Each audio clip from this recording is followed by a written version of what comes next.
You're good to go. We can talk about it right off the rip if you want to, but this video is probably going to get demonetized real quick. But fuck them. I walked up to the lady to get scheduled for the operation itself and was like, yeah, I'm here for the neuter and release program. And I got zero reaction from her. Like, it was like I didn't even say anything. She just kept on going. I was like, okay. It was like, so the urology office doesn't have a sense of humor. Yeah, it's like, this is the one of the offices I would assume they would have a sense of humor. But I was wrong. Nah, man, dude. Doctor was like, "You have any questions?" I'm like, so many times, really, you know, it's probably. It probably wasn't original. Wasn't good enough. But nah, man, don't worry about it. Shit's a cakewalk. Of course, you know, you go. The doctor's got to like inspect and stuff, and I was like, "Hope it was as good for you as it was for me, buddy." You know, just man. Nothing will beat. Okay, yeah. Nothing will beat when I got the stent pulled out of me, dude. This man was like, "All right, you're not gonna want to watch this." I was like, "Okay." Pulling the Beyblade cord, dude. I'm looking at this. I'm looking at the screen. He's like, "Just watch the screen. Don't look." I'm like, "Okay," and I'm watching the screen, and all of a sudden he's like, "Okay, are you ready?" And I just went, "Nope." And he just absolutely not.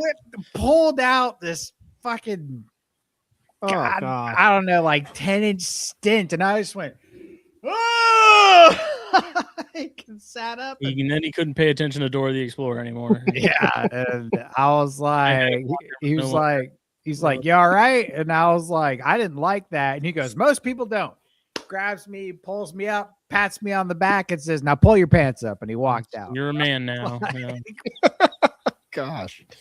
Oh, yeah, it was horrible. It's no fun. It's horrible. Nothing will beat that experience. So. I mean, I feel like the only thing that comes close is the rattlesnake bite. But I mean, no, as far as pain goes, yeah, for sure. But yeah, personally, I think you're being kind of a bitch about the whole thing. But I'm sorry if I'm weird about. No, man, come on. That's your manhood. Cauterizing tools. I'm assuming they just use a soldering iron, but from Lowe's or something. But there's just call me crazy. I'm just weird about having sharp objects around my credentials. Yeah, don't get me wrong. It's not fun, but like, dude, I'm weird about needles and shit, man. I just don't. You haven't been through enough, Smitty. I haven't. God damn. I'll consider myself lucky. I wasn't a preemie or something like you. I wasn't a preemie. I've just struggled since day one. I wasn't a preemie. I've just had fucking 6-7 kidney stones and was bit by a rattlesnake and had IVs stuck in me for days at a time. The rattlesnake was your own fault. It was, but I also had an IV in the top of my hand. Okay, see, I've had that before. And the bones, and every time you move your fingers, that fucker's bouncing between the bones. No. Yeah. They had to do that when I got my wisdom teeth pulled out because they were like, "We can't get a vein." They're like, so I was like, "Okay, what do you do?" They're like, "We're gonna put it on top of your hand." I was like, "What?" Fuck. And then they did it, and I was like, "Dude." I was squirming. And they were like, "You have to sit still," and I'm like, "Dude, I can't. Like, I don't." Like, I have tattoos. Okay. Yes, I understand. Yeah. People say that when I say I'm weird about needles. People are like, you have tattoos. I'm like, it's not the same.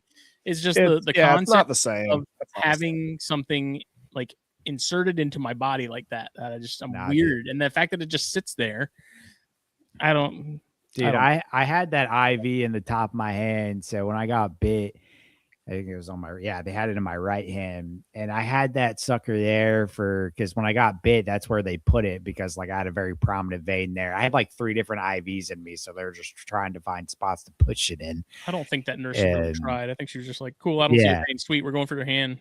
But they stuck that one in. I had it in my hand for like 2 days. I was in the hospital for 4 days, and I'm like.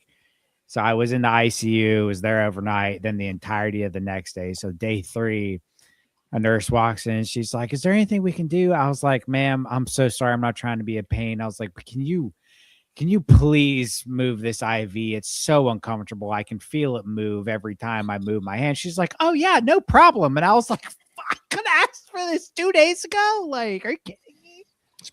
Suffering in silence. Yeah. She's like, no problem. We'll stick it in your arm. Yeah, Yeah, when I wrecked my motorcycle, I both my arms were bandaged up, right? One was in a cast too, and they couldn't. There was nowhere to place an IV in my arms because everything was covered, so they had to do my hand. And they did one in my foot one time. I think I'd rather they put one in my freaking neck than Yep. put one in my hand, dude. Oh yeah, I'd take one over the neck. Just mainline it. Yeah, straight to the carotid. Just plug me in like a freaking Samsung TV, dude. Straight to the main vein, baby. Come on now. But here we are. God forbid they miss. They're just like, oh yeah, you're just bleeding out. Like, it's fine.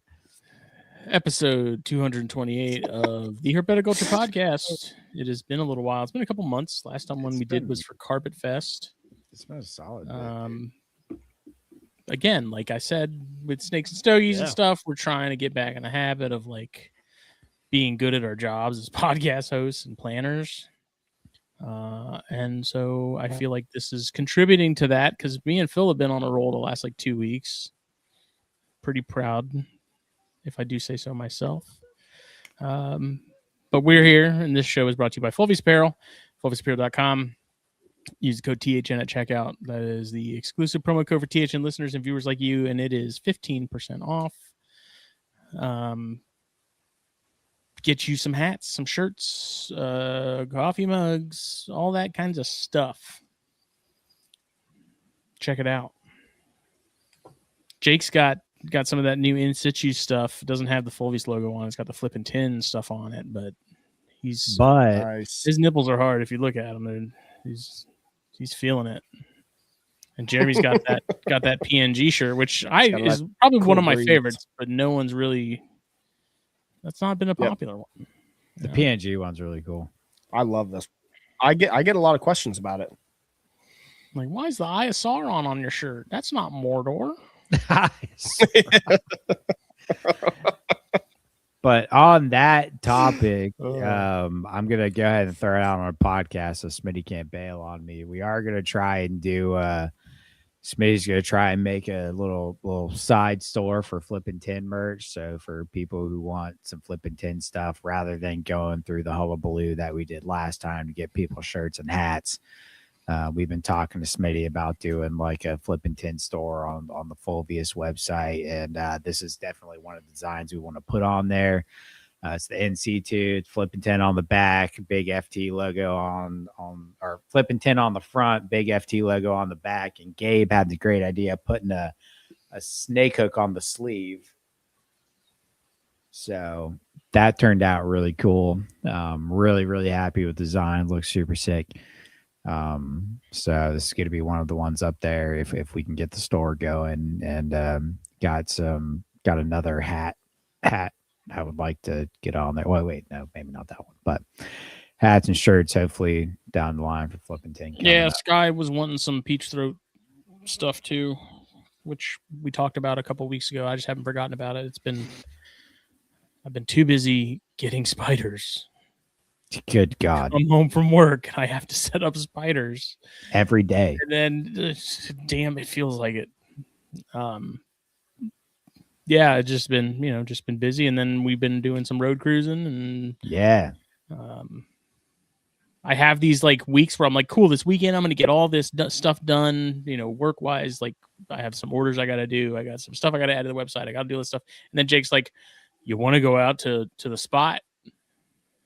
Go like walk those WMAs and stuff. And I'm like, yeah, I'll do it Sunday. Or I'll do it the following weekend. And then those things come and go and it doesn't get done. So it's mostly just surrounded by bad influences. That's all. That's what I'm here for. But before we get too far into that, the show is also brought to you by BlackBox Cages. BlackBoxCages.com. Check them out. Best of the best PVC racks and cages on. They're so cool. Jeremy's frozen. Yeah, Jeremy can't even stand how cool they are. But check them out. Best of the best PVC on the market. Super solid, super sturdy.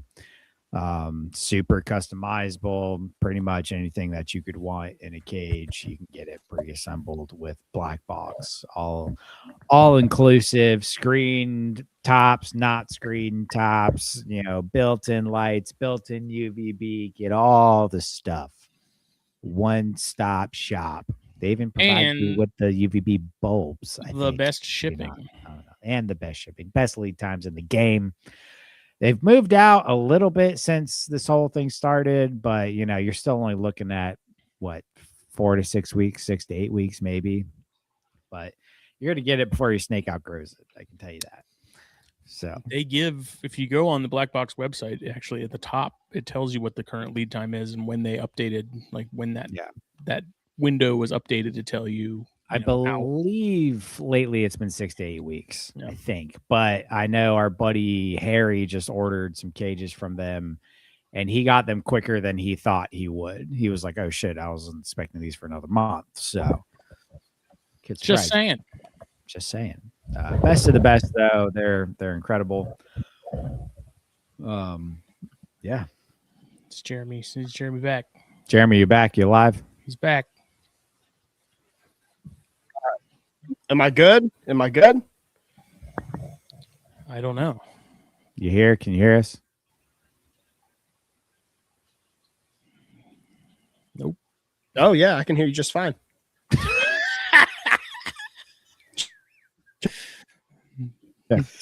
Damn it. Check. Lagging. Marco. Check.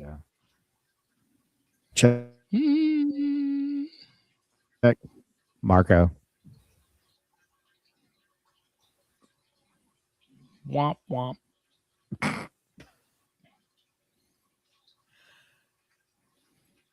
Marco. Keller said he's got my same internet.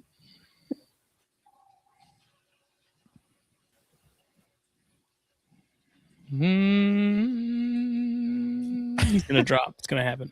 Yeah, I'm gonna message him and say it might work better if he just hops on his phone. What's new in Jake's world? Oh man. Hold on, let me message Jeremy real quick. No, we can't keep Keller waiting. He's watching. Dude, I mean, I guess since our last THP, quite a bit actually. I got into model trains. Yeah, dude, that's been a thing, dude. Nah, I've gotten into some venomous. I keep a couple venomous now. Got a Arizona black rattlesnake and a cane break rattlesnake. Both are doing wonderfully. Very, very happy with both of them. 2 canes. Yeah, I could have. That was nah. All in all, I'm glad I didn't. Wanted to real bad, but I'm glad I didn't. So that journey has been really, really cool. Super grateful for the individuals that I have. The Arizona Black's a long-term captive that I got from a very good friend of mine. And he's an adult. He's doing great. He's doing wonderful. He's in a naturalistic setup, and he's doing great. Wonderful snake, super calm. And then the cane break is a wild caught individual that was found by some coworkers of mine at my shop, and I couldn't release him on county property, so decided to take him home and see how he would do. And turns out he loves fuzzies. He loves fuzzies right off the tongs. So couldn't really complain about that. He's doing wonderfully. Other than that, I also added a pair of rosy boas. They're Harkuvar Mountain Harkuvar Mountain in Arizona locality. Super cool. The female is being a massive pain in my ass. She will not eat. Did you try live? Did I give you live? No, I was gonna hit you up for a live Pinky though. I'm becoming the live pinky guy because Justin Olson yesterday was like, "Hey, I need live pinkies. I got chondros that won't eat." Oh shit. Beep. There he went. So yeah, I need to try live pinkies for her. It's not super uncommon for Rosies to go off food when they change places. So all right. How we doing? How's that? Much better. All right. I tried, guys. I tried. I even had a mic and everything, man. Yeah, dude. The laptops, man, can just be weird. I don't know what it is. It's hit or miss. I've had a couple people that, even on flipping 10 and stuff, they could not get their laptops to work, but they hop on their phones and it works just fine. Yeah. Yep. So, but yeah, the Rosies are really, really cool. I'll feel a lot better about them once I get the female eating.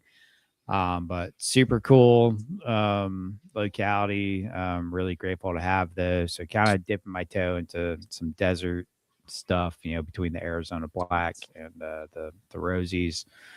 Other than that, they've been selling a lot of babies recently, which has been a huge plus. I sat on. It's so weird, dude. Like I posted all my stuff on Morph Market. And I think I posted 6.6 gray rats and then 3.2 yellow rats and then an adult male Janai. And I got nothing but crickets and tire kickers on the Janai for like a month. Nothing, no sales. And I was like, I was getting worried. I was like, fuck, I'm not going to sell anything. I'm going to be sitting on these babies until I hatch more. Like, this is going to suck, blah, blah, blah. And then out of nowhere, dude, I sold everything. Just like several weeks in a row, I was sending out boxes, and now I'm just down to a pair of yellow rats. So Nice. That's super grateful for that. Super glad those got out the door, got to some good homes. So I got one pair of Clay County yellow rats left if anybody is interested in those. Super awesome, super inquisitive. They eat great. Wonderful little snakes. The guy that I'm becoming friends with, he's a super nice dude. Really into locality game. He got a pair of Clay County yellows, and he messaged me today and was like, dude, these are becoming my favorite colubrids that I have here. He's like, they're so inquisitive. They eat great. Like they always come out and check me out, but they're still like, hey, didn't give you permission to hold me. Like, I just want to check you out. So yeah, they're super, super, super cool snakes. Looking's free, touching's gonna cost you. Exactly. So super glad things have been moving. It's helped me out a lot, freed up some time, and put a little bit of rodent money in my pocket. So it's been really good. It makes me more excited to potentially have a much bigger season this year. Speaking of that, things are paired up. I paired up. Let me go through the list. I paired up albino, Florida pines, Clayburgh County bulls, Spartanburg County black rats. I paired up my Gadsden County grays. I kind of put them together once. I don't know if I'm going to keep putting them together. I put them together once, but not really worried about those. So Gadsden County grays are a big maybe. Santa Rosa County grays, I've been pairing those up regularly, and those are proven breeders twice for me. So I imagine I'll get eggs from them. Then maybe some Deckerts. Paired up Deckerts a couple times. Pretty confident I should get some Everglades rats. I paired a 66% Posset A male to an A male female. And I saw those locked up. So I'm really hoping I get some eggs from them, and fingers crossed the male proves out. That would be super cool. But either way, looking forward to some Everglades. And then Ladies Island corns. So, and then possibly Hernando County yellows. So potential for a lot of shit. Yeah. Well, we'll see what happens. But yeah, so pretty excited. Little stressed out because I'm going to be moving at the end of the year, like end of September, early October time. And that's going to be right around when babies are hatching. So that could be a lot more hectic than I want it to be, but we'll see. Such is life. Yeah. Ain't no fun to be moving collections. Smitty, what's new with you? Nothing. Spiders. Fucking nerd. Yeah, I guess, like we talked about when we were road cruising last, like I've come to find that spiders are just more conducive to my schedule and current stage in life. Obviously I still have a bunch of snakes and I'm not getting rid of any of them or anything like that, but just been hammering spiders, man. Paired I don't recommend hammering them. Yeah, it doesn't. Pretty fragile, so they don't come back from that. No. Paired bluefoot baboons, the Idiothylemira twice. Might go for a third, just to kind of really make sure that Gary Busey, as I've named him, gets the job done. I don't know, man. Those videos you posted sure seem like you got it done. Yeah, but it's if you can get them to go more, like why not? Yeah. Freaking bent that bitch over a table, dude, boy. What crazy. the fuck? That shit was wild. I was like, holy I put them shit. together kind of on a whim. So my buddy Mike. All I'm saying is that man was a 2-pump chump and she dove back into her burrow. It was like, I'm out of here. He had no fear, man. He was getting out. Man after my own heart. Come on now. But Mike sent them to me, and then like a day or two later, we did Arachnids with Annabelle at Tarantula Addicts, and we were talking about it a little bit sort of earlier on the show. And I said, let's put them together. It was like 11 at night, so I was like, why not? If anything happens, cool. If nothing happens, no big deal. Like, it's worth a shot. So put them together, and after a few minutes of him kind of sitting there like, where am I?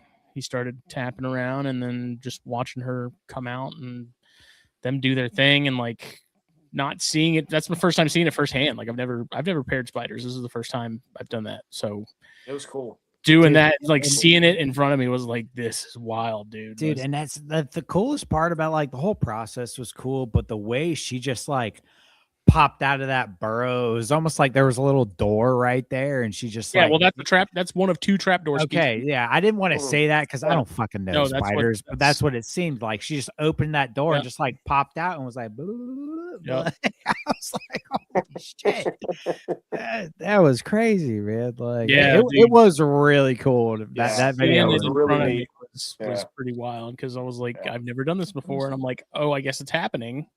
It was like, okay. And then it was like, if she tries to go for him, how do I know she's going to do that? And when do I know when to jump in? Because you have like a split second to make that decision, And so I was like, this might be it, buddy, but sorry, dude. I mean, like someone's got to be the first monkey shot into space. Like, let's go. How do you intervene in that situation? You have like a brush or something to put between them. Okay. I'll say, do you offer your finger or like what? Hell no. Just like I don't know.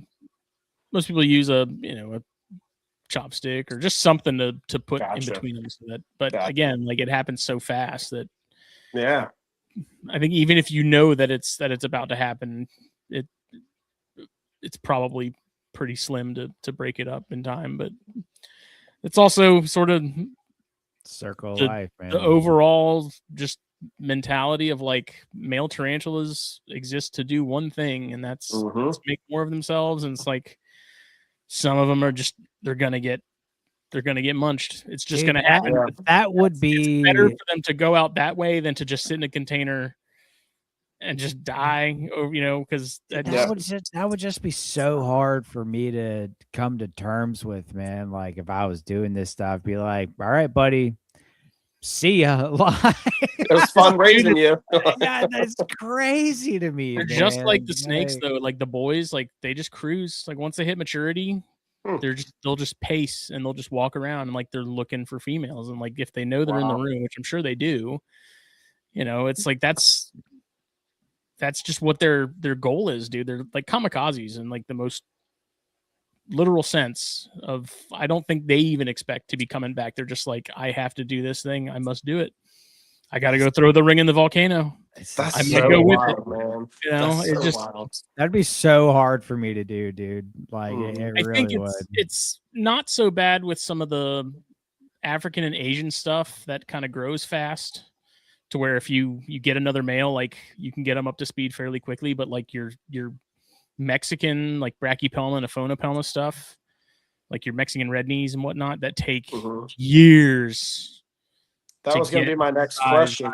Yeah. You get a male that gets munched, like with my Brachypelma classy, like I have a pair of those, and I'm really hoping eventually I'll be able to make something happen with those. But like if I sat and raised a classy male up to maturity and it took, 3 years, 4 years, maybe even more, and he gets munched like right off the rip, like I'm just gonna give up.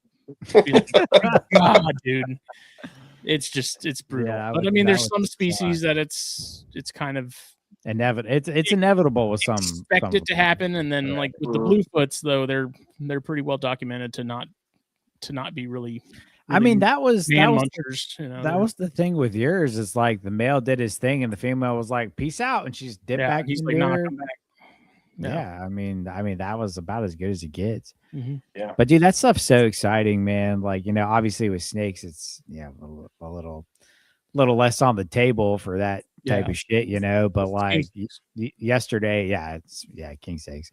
But yesterday, I put my albino pines back together because I pretty much just pair them until they obviously are like really done with each other. She's gravid, whatever. But I threw my male in there, and dude, my male's so funny. Ever since I paired him up 1 year, they didn't do anything. The next year, I paired him up again. She slugged out and then looked like shit. So I didn't pair him last year. This year, so I know my male has been like, fucking let me at it. You know what I mean? So, but this year I put him yesterday I put him together. It wasn't the first time, but as soon as I put the male in, he automatically starts doing that little. That little bounce, and then all of a sudden the female's doing the tail wag that's like super exaggerated, and it's just cool to like the whole process of seeing him do that stuff, man. And then with the Everglades, when I saw it, people ask me a lot, like, "Oh, have you seen any locks? Have you seen any locks?" No, for the large majority, no. I never see locks on my stuff because I put them together and I leave them the hell alone. Personally, I'm of the opinion if you're poking in on them and checking them out all the time, you're just gonna freak them out, stress them out. That's why I like chondros, though. It's pretty obvious, and carpets too, for that matter. It's like when you see it, it's I guess for me, even with carpets, though, the 2 carpet clutches I had, I never saw a lock because they're always hiding away. But I'm not gonna disturb them and go check because, in my opinion, whether you see a lock or not, you're either gonna get eggs or you won't. Like it's just your observations is only for your good, not them. So I try not to, fuck with them too much when I'm pairing them up. But with the Everglades, I had them paired up and I went in and changed their waters, dumped the water out, and they had shit in the water. So I didn't have any clean cups. So I disinfected and, let the cup sit there in the disinfectant for, solid 5 minutes and, went to go put it back, and I don't know what it was, just me messing with them and opening because they were completely separate when I opened up the tub and pulled the water. 5 minutes later, when I went back to put the water back in, the male was just railing the female. Like I was like, "Oh shit, okay, do this quick, leave y'all alone." Like it was wild, just that weird, just pulling the tub out and checking on them, and then changing the waters did something because like he went right to her afterwards, like just gets them moving or something. I don't know. It's fascinating, sort of like the invisible language there is between like snakes, but also like the tarantulas and stuff. Like seeing the drumming that the male's doing and knowing that the female's probably in her burrow tapping back. You just can't see it, and it's so light you wouldn't be able to feel it, but it says everything that they need to say about what's going on. And like just the moment you put that male in there with the female, he picks up on those pheromones that the female's in there, and it's just like a switch flips, and he's just doesn't matter what's going on around him. He knows like there's a girl nearby, and he's on a mission. It just the whole thing was just really interesting that it's like you can't see or hear what's being said, but there's like an entire conversation happening. Yep. And it's just wild to see it. And that's like, millions of years of evolution just working its magic. And the male's just crazy. The male's just sitting there steadily dirty talking. Man, it's gross. Tapping on everything. Yep. But in that on that note, talking about breeding stuff and stuff, I mean, Jeremy, that was like the massive reason I wanted you on, dude, because you've had a absolutely killer season this year, man. You've been knocking out of the park with carpets and just, I feel like you're a prime example of like raising up a bunch of stuff and putting long-term effort, and it's all paying off now. And I kind of, with this episode, I kind of wanted to go back to the basics of carpet breeding and the whole process, because I feel like we haven't talked about it in so long. So first and foremost, we want to hear who you are, how you got into this, and all that good stuff. But then kind of get into the nitty gritty of how you cycled your carpets and what you did to have such a successful season. So I appreciate it, man. Yeah, I'm really blessed. It's been an awesome season. So most people probably already know I was just like every other kid that got into snakes. I always liked dinosaurs, as a little kid. And my stepdad used to keep snakes when he was younger. And so he kind of instilled that fascination with him in me. And it started with like a wild caught garter snake when I was, I don't know, maybe 7 or 8. And I've had at least a pet snake pretty much since then. So I've as far as what I have now, I've been slowly, it feels slow, but it's actually pretty crazy how fast it grew. I've been accruing and focusing on carpets mostly, but I've been accruing animals for the last I think almost 6 years now. With the goal of producing stuff for myself and just being happy with the animals I keep. So I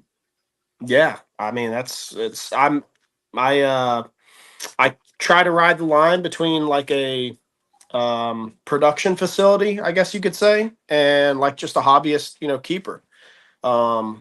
It's important to me to provide the animals with more than the industry standard, but also that's the whole reason I keep them, is because I like to observe them and interact with them and see how they interact with their environment. So I do caging, like PVC style caging with everything that reaches a certain size, and I just enjoy keeping them that way.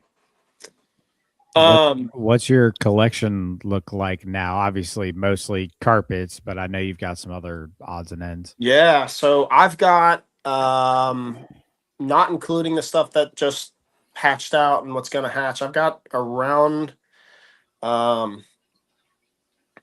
think the last total was around 50 or 60 carpets. And that includes holdbacks from last year. And then I've got 28 Brazilian rainbow boas. Wow, I didn't realize you had that many boas. Yeah. Whoa. Yeah. And I got more on the way. So and then let's see, I've include babies that includes that includes 8 babies from last year this year, I guess they were born this year, that I kept the whole litter. Oh wow. Okay, so these are like snakes that you're keeping long term, like these. Pretty much. Yeah. Wow. been contemplating slimming down the Brazilians and focusing on just a couple projects, namely like T positive albino and Pearl. But I don't know, man. I like them all. You know, it's working with the Brazilians is kind of nostalgic for me because that's what I did for Eugene, the set. That's what I did at Gourmet Rodent. I managed the Brazilian rainbow boas. So, yeah, it's kind of nostalgic for me, and I really enjoy them. I mean, they're awesome animals, you know. They're not as challenging to keep as a lot of people say or think. And then so if you want to get rid of some, let me know. I'll let you know. We'll communicate after this. Yeah, let me know. And then I've got just I think 1.2 Florida Kings, 2 are hypo mosaics, and then 1 is a hypo poshet, everything under the sun. And then I've got some locality Cow Kings, which I got a clutch last year from my Palos Verde Craig Trumbauer animals. So and I kept only 2 babies hatched and survived, so I kept those. Let's see. Oh, and I've got a pair of Maclots now. Oh, Max. Yeah, which Maclots. I was really excited to get those. So I'm eager to see them grow up and hopefully give them a shot. You know, nice. A couple years. How have they been so far? They've been great. Initial opinion. I love them. Honestly, they're a little. I would say they're a little quicker to bite in the cage, like in a food response and defensively. But once you get them out, once they realize it's not food, they're mellow as can be. Yeah, and really curious. Yeah, dude, I really like Maclots, man. I'm not gonna lie; those have tempted me so many times, dude. Yeah. Like, oh, I love me some Maclots. I've been wanting to get them for a long time, and these are animals that were produced by Dennis McNamara, and I got them from Adam Sahi. Oh yeah. He decided he was going to get rid of them, and I just happened to be the first person that kind of raised my hand. So, I love them. They're awesome.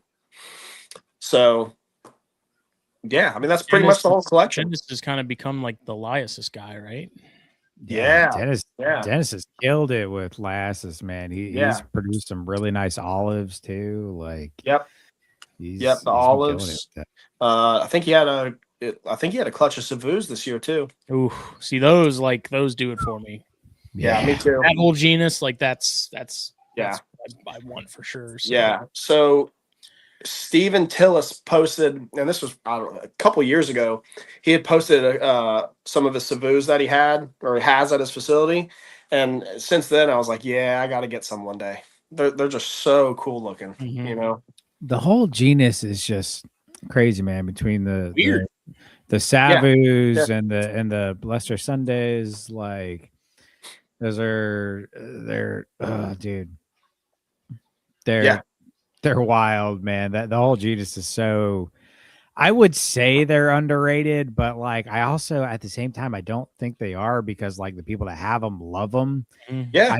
I personally I think a lot of people are nervous about them. It's not that they don't want them, it's just like they think they're super bitey, and in some cases they certainly are. Like, but even like your water pythons, man, like your Australian waters and your Indo waters, like such cool freaking snakes, man. Like just those are specifically underrated in the hobby. I love me some water pythons. I think so too. You know, and I've been wanting to get even just a pair of water pythons for a while now too, and of course the Max were priority. I love that. I love the the freckling that they have. The Max are in my opinion, the Max are my favorite. Those and the Leicester Sundays are really nice. But I had a water python years ago. Yeah, it was like man. when It's we been- first started hanging out. yeah. I Mm. got it. I got it while I still lived in Texas, and just wonderful little female. Like, and she was a spit fuck when I first got her, but like after Yeah. working with her for a little bit, dude, she calmed right down, put on some nice size, wonderful animal. That was one of those animals that like I didn't really care about breeding it so much. I just really enjoyed having her. And when I got balls deep in the carpets, like I ended up trading her for some stuff, and Yeah. that's one of my bigger regrets is getting rid of her. Yeah. Like wonderful, Yeah. wonderful animal. Yeah, I feel that, and yeah, like I said, with him being bitey, and I understand Adam's position. The reason he wanted to get rid of him is because of their attitude, Yeah.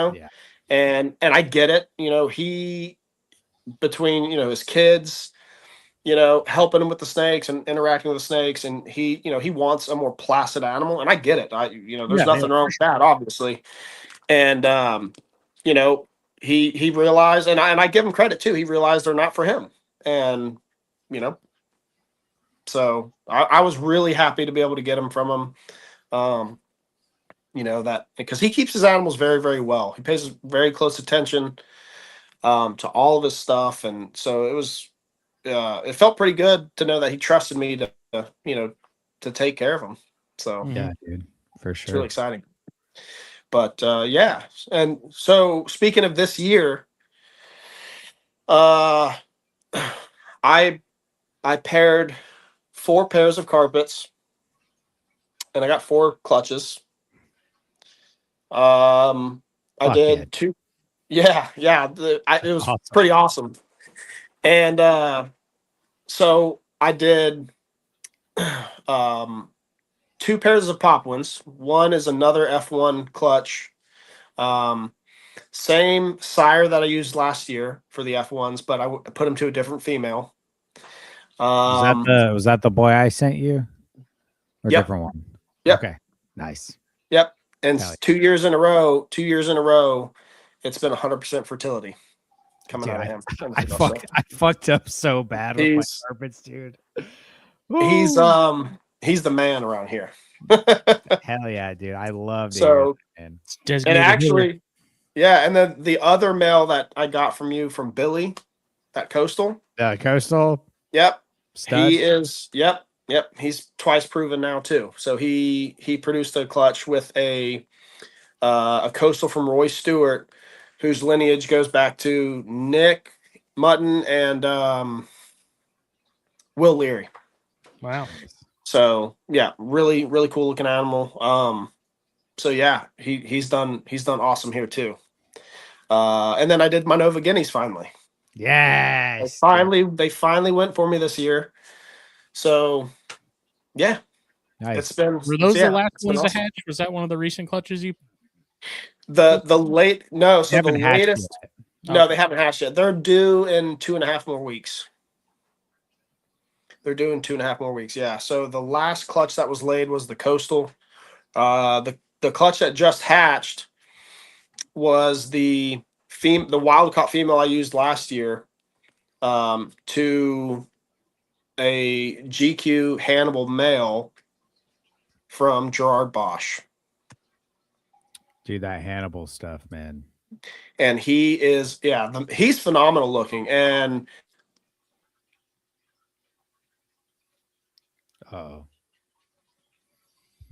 Littering and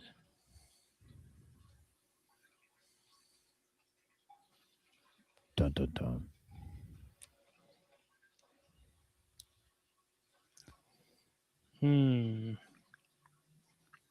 Wah. Jesus, don't do it. Well, left off on he's phenomenal looking. Dude, I miss breeding carpets, man. I put mine together, but I think it was a little late. I have no idea what happened. Okay, but you left off on he's phenomenal looking. Yeah, so he's awesome looking, and 13 of the 16 babies have had their first shed now, and there's a couple that definitely take after him. Damn, you got 16 babies. Yeah. Holy She laid 17 eggs last year and had two sets of twins. And then this year she laid 16. Wow, Yeah. that's solid, dude. Yeah. I know, for a big, and she was an adult wild caught too when I got her. So really cool. Damn it, man. Really cool. Well, I really want to. I don't know, man. I haven't bred carpet since 2020, and I really want to again. And I'm not gonna lie, part of this episode was a little bit selfish. Like I wanna hear, like, start with, Wants to live vicariously. but like I also like, some advice. How did you cycle them? Because I feel like there's people do it so differently. Some people are really big on the temperature cycling and dropping temps at night and turning off heat. Some people only cycle food. The last time I bred carpets, all I did was cycle food. I didn't change any temps, and I got eggs. And so I want to hear what you did, because obviously you had an extremely successful season. So talk us through, like, obviously you don't have to say on November 15th, I blah, blah, blah, but like rough dates as to when you started cycling and stuff like that. Kind of talk us through your process of breeding carpets. Cool. Okay. Yeah. So I actually brought some of my cards, individual cards, where I tracked some of this stuff. So, I fully believe that your breeding season starts the year before, right? And at least in feeding regimen, getting those calories in, getting the fat stores built up, making sure they have enough calories, right, to go through at least the fast. So I'll start at the beginning of the year. So, and I'll get to the dates towards the end, but when I start warming back up, nobody's been fed for at least 3 months. Most of them are at 4 months with no food. And this is are you talking 2025? Like early 2025? So let's say, like, I'll start on January 1st, 2025, and I'll lead into basically full year. So January 1st, everybody's still under. They're still in cooling and fasting. I've already been pairing. So let's say I'm warming back up. I start feeding. I offer about 2 to 3 small meals, right? For their first meals, which are usually around March, middle or end of March. Once they've had those 2 or 3 meals, make sure their digestive system's working again. Making sure that that metabolic or that physiological process that they go through isn't such a shock, but they get some calories in. Then I start offering normal size meals. I feed pretty heavy in the spring. So, for instance, let's see. I fed 1, 2, 3, 4. I fed a female once a week for a month. Pretty decent sized meals. Enough to leave a pretty significant bulge. These are back to like regular sized items. Yes, at this point I'm at regular sized items after the warm up. Come summertime, usually around June, I really start to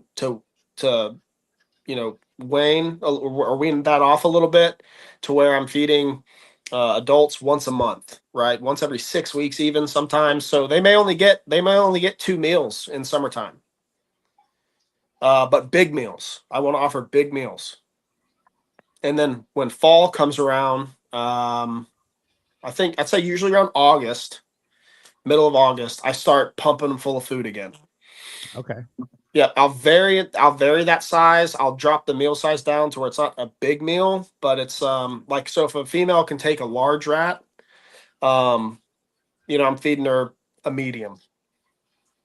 And I'm pumping them full of food up until I'm doing that every 2 weeks roughly. So I'm not feeding every week again to get those calories in and try to stimulate an ovulation and breeding and follicular genesis. But I'm feeding heavy to where they're packing away all these calories, but they're having enough time to digest everything, break everything down.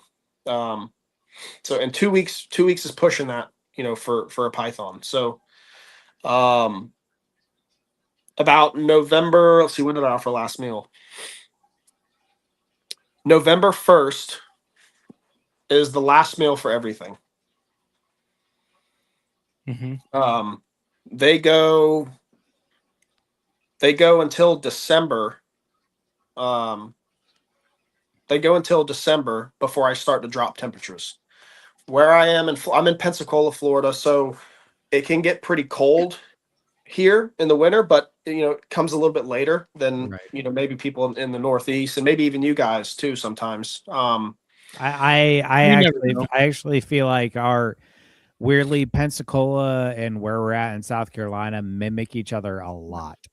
We Yeah, get a lot of the same temperatures around the same time. Like, I know yeah, Central Florida can get a little bit, stays a little bit warmer longer, but we mimic Pensacola area a lot, weirdly. yeah, and I think so too. And it has something to do with the way the fronts pass through, Right. and so we can get pretty cold, and even have like daytime highs of 35, 40 degrees for 2 weeks in the winter. But I mean, so it can get pretty chilly, but it usually comes a little bit later. So I don't want to fight the outside in my room all that much, right? Right. So I don't start dropping temperatures until around December. Um, about every week or 2 weeks, I can't remember. I drop it another degree or 2 degrees for the nighttime low. Daytime highs, I leave the same. I leave whatever it is. Sometimes my AC unit in the garage, which is what I use for the snake room, sometimes it won't even kick on that day. But so they're really starting to get some daytime high fluctuations come January and February, to where it may only be 76, 77 degrees as a high ambient. But the night, at nighttime, it'll drop to, let's see, in January, February, I'm hitting about 69 degrees at So night. so let me, butt in for a second. Mhm. Are you doing because a lot of people because you're explaining a lot like what a lot of people do, but a lot of people turn off the heat at night, turn it back on during the day. Are you turning heat on during the day, or are you leaving it Oh yeah. off? Or okay, so you're Yeah. turning heat off at night and then turning it back on. Yep. Yep. So nothing in my entire collection gets heat at night ever. Ever. Okay, yeah, Um, and I ex- love that. That's except great. the only exception I'll say is babies from that year. Yeah. And in this case, I'll have them, they'll have a night drop, but it doesn't shut off completely. Yeah. Everything else doesn't get heat at all at night ever throughout the year, Yeah. including the wintertime. So um it'll kick back on during the day. Basking temps are the same temps as they are year round. Obviously there may be a degree or two of fluctuation because of the ambient temperatures Right. being different, but I don't change any settings on the thermostats. I just let it ride. Yep. Um, and Oftentimes when you start seeing these females go through follicular genesis, at least at some point, they're trying to avoid the heat and they're trying to stay where it's a little bit cooler. In like ball python breeding, a lot of times what people say is that it's a phenomenon they call bull wrapping, right? Where these females in a rack system, they're wrapping around the water bowl to try to use it as a heat sink. I don't see that with my animals, but they have such a huge thermal gradient throughout their cage that they can pick and choose. So Yeah. Let's see. Last meal's November 1st. I'll drop temps at night starting in December. Let's see, December, January, February, March. I start increasing temps, um, increasing nighttime temps, um, around March 1st ish. But for the Popwins and Coastals, you're breeding in the winter, correct? Yeah, so I start once everything's cleared out, and I have some thoughts on this too, especially after these last 2 years. So once everybody's cleared out from all of November, they're still looking for meals. They're still Yeah. hunting every night. There's an ambush. In fact, this year almost all of my animals were still in ambush when it was 69 degrees in the room, which was I thought was kind of weird, especially for the pop ones.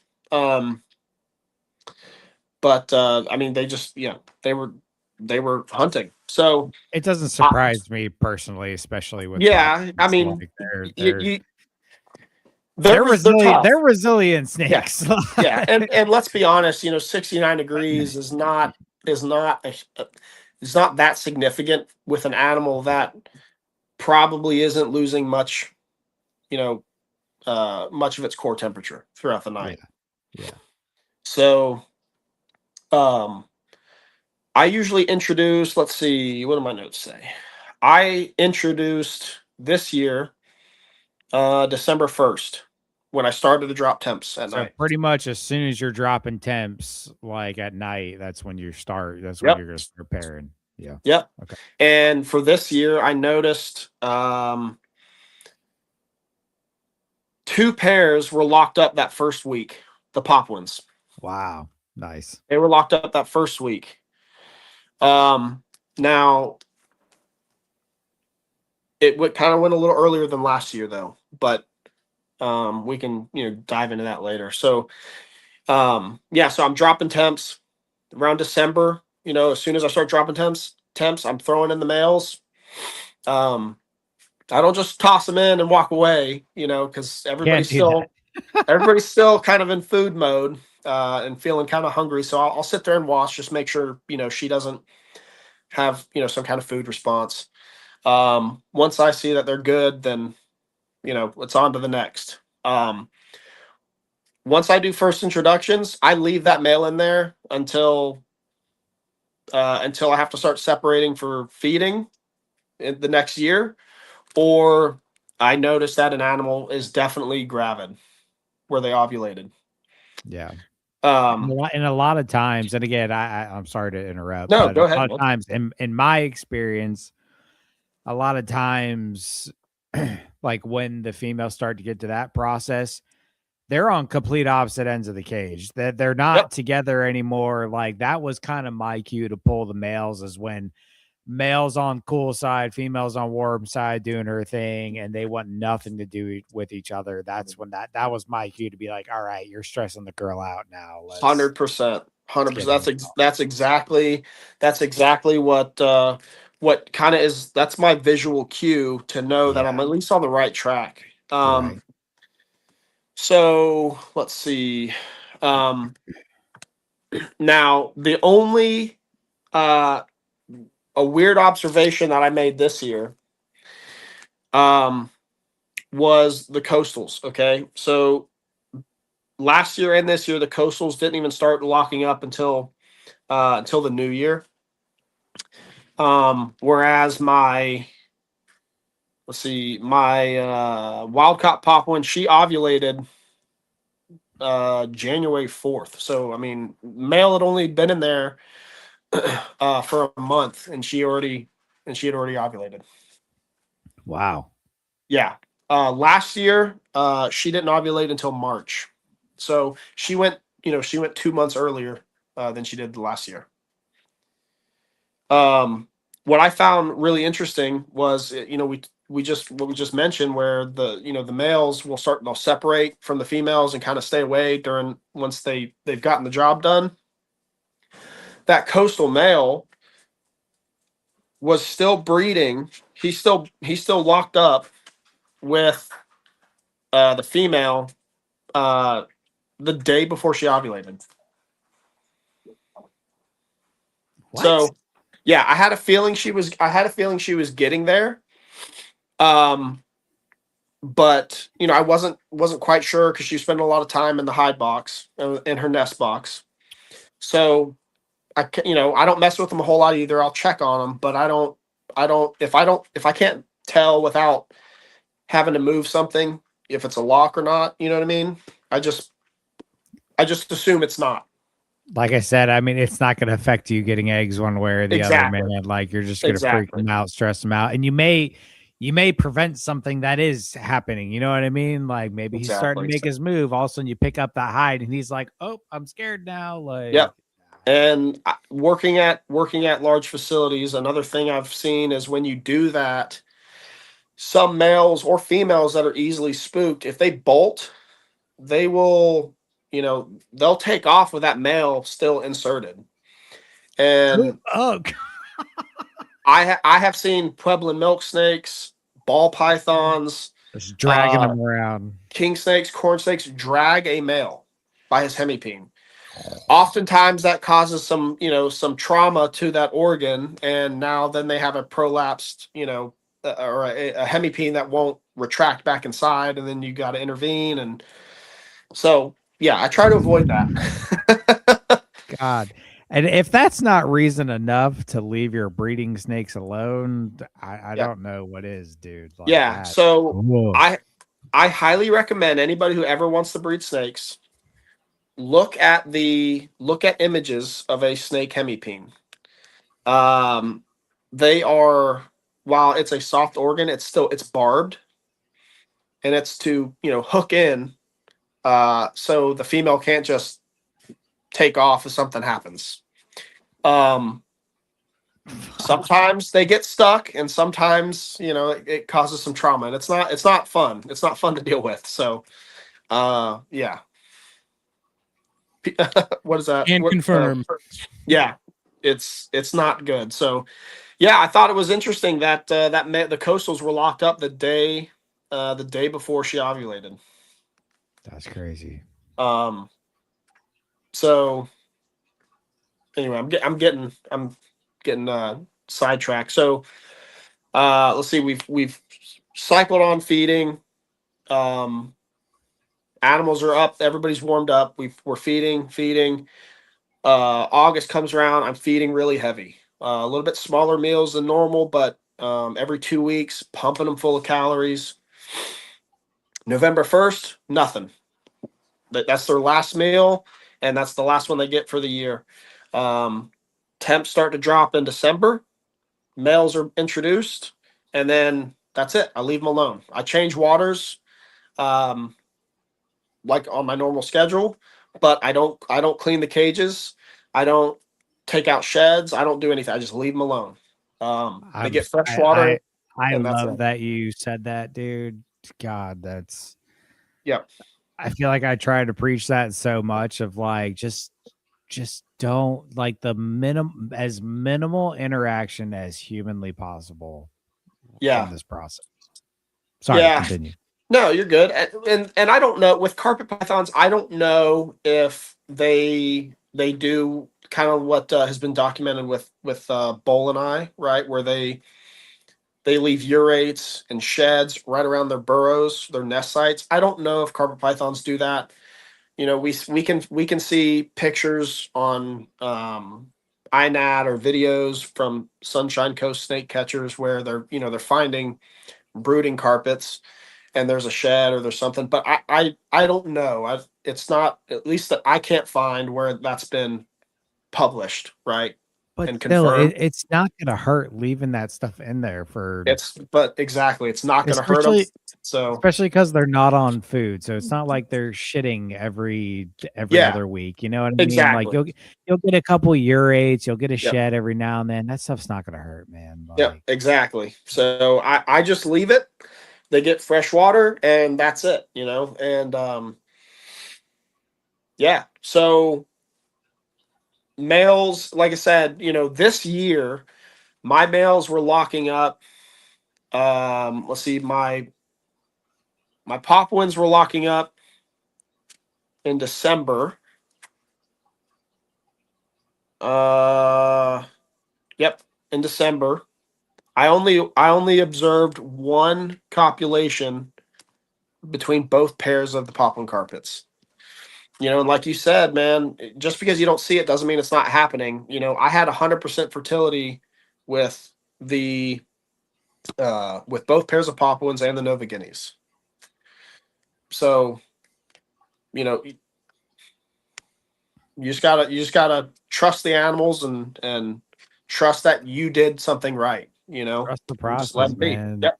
Like I said, just because you don't see it doesn't mean it's not going to happen. Like Yep. 100%. I've produced multiple clutches at this point. I think I've seen one to three physical copulations. Yep. I don't know how many clutches say between carpets, colubrids. Carpets never seen a copulation.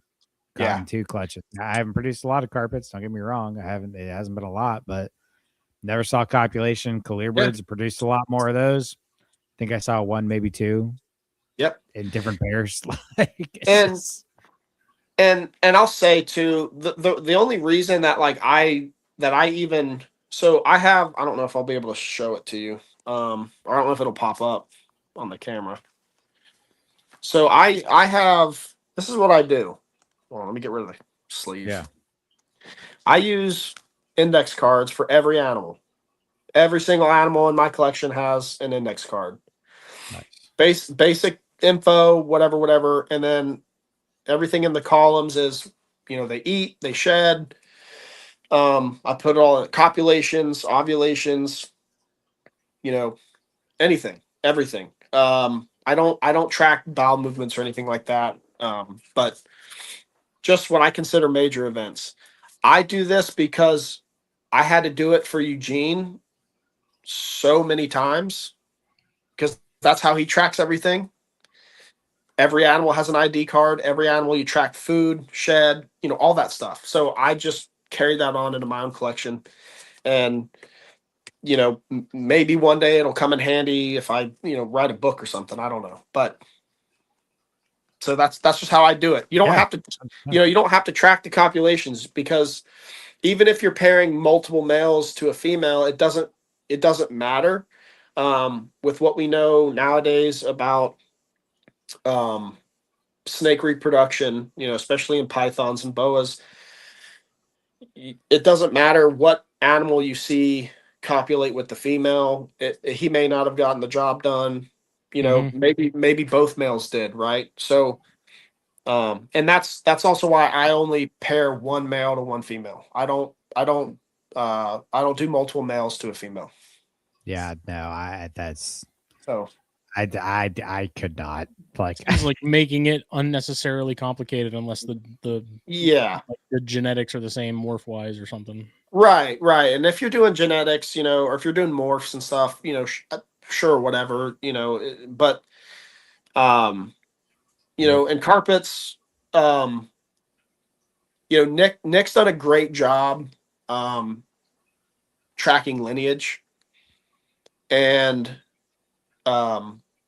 I try to do the same thing with at least with family trees. I put those together for all my stuff, trace it back as far as I can go.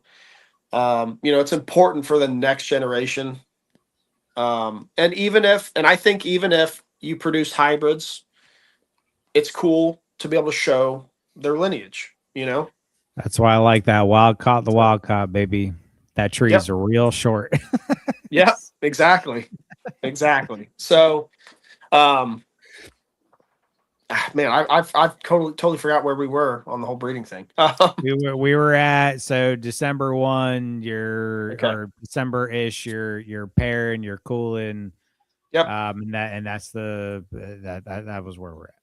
Okay. Yeah. So, males just stay with the females. Like I said, all they do is get fresh water. And for me this year, everything was already done, had ovulated and had post ovulation sheds before I ever had to separate to start feeding. Everything except the coastals. So last year, the way I did it is, as I slowly, incrementally warm up nighttime temperatures, they reach. I think I do 78. I shoot for 77, 78 degrees nighttime temp. Ambient in the room by April. I think by April, and at that point, I'll set if if a female or a male and female are still breeding or self paired, I'll start separating and offering meals. Right. So when I'm offering those meals, once again, now we're back into that small meal first, second, and third, and then after every meal, the next day I'll reintroduce the male. Okay, so you're feeding the females and then putting Both. the males back in. I'll feed Yeah, yeah. both. That's Yep. what I mean. You're feeding both. Okay, and then you're putting Yep. the males back in. Yep. And I'll put the male back in the very next day. So I'll keep doing that, right? So if I'm still pairing an animal, or if I'm still pairing animals, I will keep separating when I'm supposed to feed them, right? So let's say I'm going to feed on Saturday. I'll separate on Saturday. Is that even if you've gotten a post ovulation shed, you'll continue? No. So if I've got an if I've got a confirmed ovulation and a post ovulation shed, the males go back to their home and they're done. Gotcha. Okay. Done for the year, and they're back on their regular feeding cycle. Benched. Yep, they're done. They did their job, so they get to relax, enjoy their time off. Okay. So in the case of the coastals, for instance, I would separate the male. I'd feed both, right? The next day, I'd pair them back together. What I was taught, and it really makes sense if you start to think about their natural history. Is and Eugene's phrase was feed the follicles. You got to feed the follicles. So you see this, it seems like with some of the more equatorial species that food cycle a little bit more, or that rely on food cycling, where if you let's say they go through that dry season, right, or that fasting period,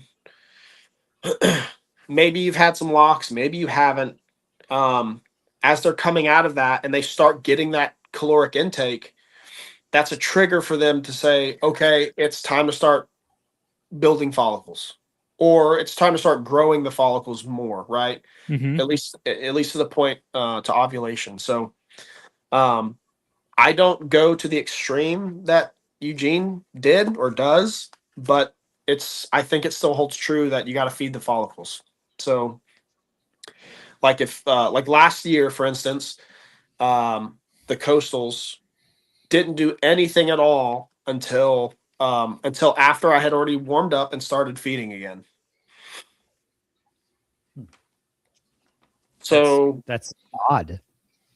And right. normally your coastals are your winter breeders as well. That's right. interesting. So I didn't, and I even was just out of curiosity. I borrowed an ultrasound and I even ultrasounded. Just trying to track and see if they're similar to other pythons and boas. So which they are, by the way. Yeah, so I had already started feeding, and I didn't get my first confirmed copulation or even interest from the male until after the female had her second large meal. So in this case, she had 2 small rats for an adult carpet. Everything, so her digestive system's working. She had a bowel movement. Boom, I hit her with a large meal. Paired the male, nothing happened. Came time to feed again, so I separated, fed her another large meal, repaired, and they locked up immediately and stayed locked up, basically up until ovulation. So I think there's Okay. something to be said about, about that. Yeah. Can we back up for 1 second? The small meals. So they've gone 3-4 months of no food. When you're feeding the small meals, how long are you going between the small meals when they first start eating again? I do 7 to 10 days. Okay, so it's like okay. Yeah, Okay. and the reason I do that is because of some papers that were published, right, on the metabolic response of pythons. And you can find similar information in Nick and Dr. Julander's book, The More Complete Carpet Python. They touch on this in a very digestible way, no pun intended, to where when a python, well, let's say when a carpet python consumes a meal, right? If that the immediate response, physiological response of them grabbing and constricting that meal is increased heart rate, increased respiration, and what is it called? Cellular division. Was that mitosis? I can't Yeah, I remember. believe so. Right, and so their gastrointestinal tract physically grows in mass, um, and that process starts immediately upon capturing and killing a prey item.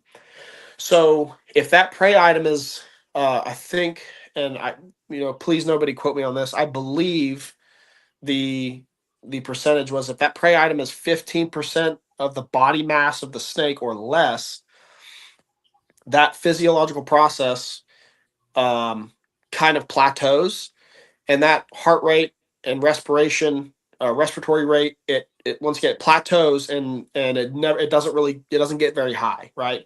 So, and I wish I could cite the paper. I can't remember the authors, and I'm sorry. But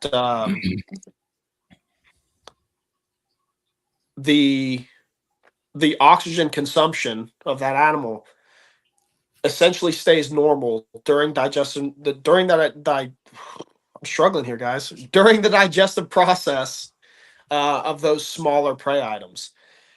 What they determined was a prey item 20 to 25% or larger of the snake's body mass, that physiological process of that incredible ramp up in metabolism that increases. So their GI or their stomach, right, and their small intestines can grow. I think it was by up to 50% in a matter of minutes. Their heart rate is skyrocketed. Their respiratory rates really high. It's because they're trying to consume more oxygen Mhm. or take in more oxygen. Their blood becomes thicker. So it's harder, for that heart to pump blood throughout their body. So that whole process is essentially you can't really see, but it's like if your capture and kill point is here, so it takes about 7 days um, to for that process to essentially climax. It takes another 7 days to for that animal to then kind of deregulate and for that metabolism and their body to return back to normal. So you're looking at least 2 weeks with an animal with a prey item that's only 20%. We feed snakes, prey items that size all the time. So that's kind of the whole reason for a small meal, is because I'm not trying to ramp up their metabolism in such a drastic way after going, Right. 3 or 4 months without a meal. I want them to uh, that system to start working. Um, then process the food and make sure everything's okay.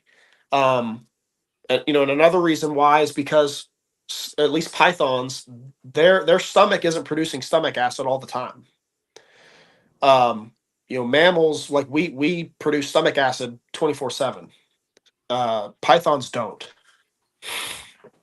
That process is initiated once again upon capture of a prey item. So if you just hammer it with a large meal right away, you're shocking you're shocking their body, and in some cases, right, those animals pass away. Mm-hmm. I think Eric Burke has even talked about it, several times. So that's the reason why I do small meals, and that's also the reason why I do that 7 to 10 days. It's enough time to allow that process, that physiological process, to at least start to downregulate. So Yeah, I mean, it makes sense because it's sort of like pushing the car before you can hop in and turn the key kind of thing. Like, how Yeah. cars used to be. You Yeah. get a little roll and start and then hop in and crank it up. I mean, but even still, Smitty, that's a great analogy. Like, the whole cold start with a car, like, gotta let it warm up. If it's 30 Yeah. degrees out, you want to let your car warm up before you start rolling. So that's actually a great analogy. 100%. 100%. I take that approach with everything, like colubrids as well. Like colubrids, obviously the cooling is a lot more drastic. You've got them.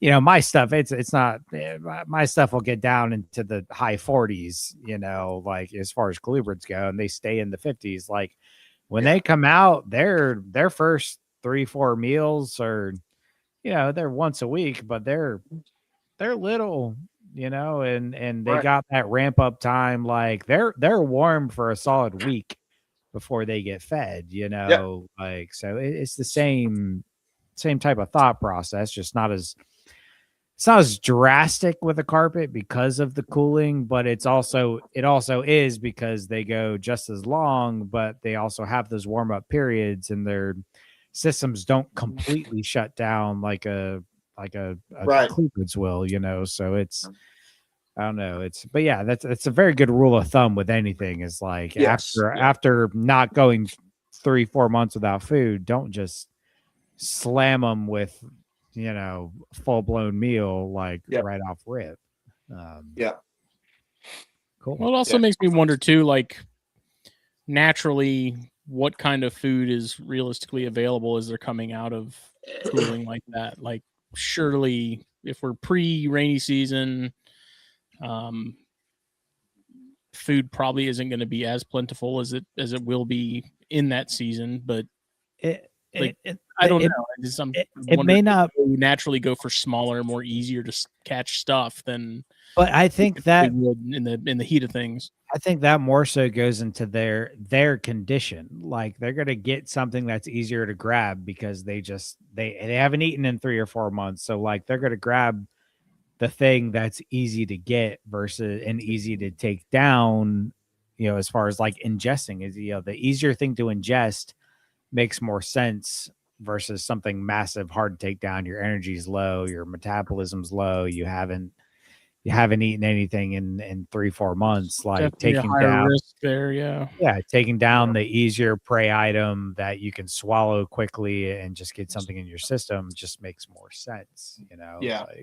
And and I wonder too if I doubt it, but sometimes I wonder, is there any kind of thought process that they have, like, in a wild setting, are they even choosing, or are they just taking whatever they can get 100% of the time? Do they even have the ability to, like, when you're dealing with survival, like, kind of beggars can't really be choosers. You kind of, so that's what makes me wonder, like, if they only have access to something huge and they haven't eaten, I mean, I'd imagine they're probably going to go for it. Right. Like they don't know when the next thing's going to come around, Right. So, there's a published observation, I think from, I can't remember when it was. It's fairly recent, of an Amazon tree boa, capturing and consuming a primate, which is the first ever recorded incident. Yep. And so of course the the herpetologist or the biologist that observed it, they captured the animal, and then euthanized it, and did all their, they did their weights and everything, blah blah blah. That monkey was I think it was 100% or 101% or some. It was close to the same body mass as the snake was. This was an Amazon tree boa, An not an emerald. Amazon, nope, an Amazon tree boa captured and consumed a primate, a monkey in South Wow. America, and it was observed. Like the biologists, they were just there, and they heard a commotion. They look up and they witnessed it. God So, like that's the thing is like, is there ever any thought process behind a prey item that they're, are they picking and choosing in any way? Or is it just take what I can get, forever, like their whole Yeah, life? yeah. I don't know. Yeah. I would assume that they just take whatever they can get. Well, I think too, Yeah. you're also talking about something that goes through the ontogenetic shifts, not just, color wise, but like food preferences and Yes. habitats and things. So like Yeah. baby chondros, your ground lizards and things like that are going to be probably much more plentiful than baby rodents. Like a baby chondro is going to come across a nest of rodents, but it's like lizards are going to be mobile and they're going to be moving around. So Yep. they're But- also dealing with a much leaner meal, so they might be eating those more frequently than they would as they get older and they move to, mammalian stuff when they're eating larger, not neonatal rodents. Yep. But So I don't know. in the same token, if you think about stuff like carpets, and the semi-arboreal nature that they have, these things eat a shit ton of birds in the wild. Mhm. And I would think a lot of times, especially if we're talking about poplins in Indonesia, like their weather doesn't change a whole hell of a lot in Indonesia. And so I imagine the bird prey is pretty plentiful. So I imagine as adults, like, they might have their pick of the litter when it comes to birds, like, and at that point, if it's plentiful and they can kind of pick and choose like what they want to eat, they might take the smaller thing after a breeding season, you know what I mean, to get their Mhm. metabolism started. But at the same time, birds are a whole lot less fatty than There's a lot less to it. than rodents. So But then again, you also got to consider what are the prey animals doing at that time of year? that's a very good point. Because Yeah. most likely there's going to be behavioral changes for them as well. So maybe some species of bird is spending less time in the canopy after that dry season, and they're foraging on the forest floor, or maybe it's not some nesting kind of season or something. right. So it may be strictly about availability. So I don't know, but of course, that's all we can do is just infer. I mean, all in all, that is all of it is yes. that. Yeah, I mean, all in all, we're lucky in the sense of like, we're playing God. Let's call it what it is. But we have the ability to offer them what's best for them in the state that they're in.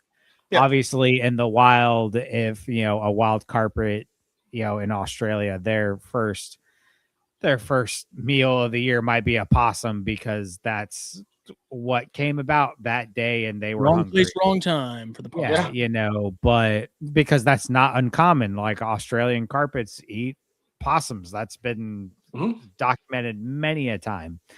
But in our scenarios and what we've learned about them, we can provide them for what would potentially be best for their systems at time. Right. You know what I mean? And that's a perk. And less risky too, right? I mean, right. Their whole life is a risk, Yeah. So for sure. That's my reason. I try to, and of course, I'm no pioneer by any means. I'm taking the works of or I'm benefiting off the works of so many other people, right? That have truly done the hard stuff and figured this stuff out. And all I'm doing is I just compile everything together and, make decisions based off of what works for me in my, in my room, in my part of the state, in my part of the country.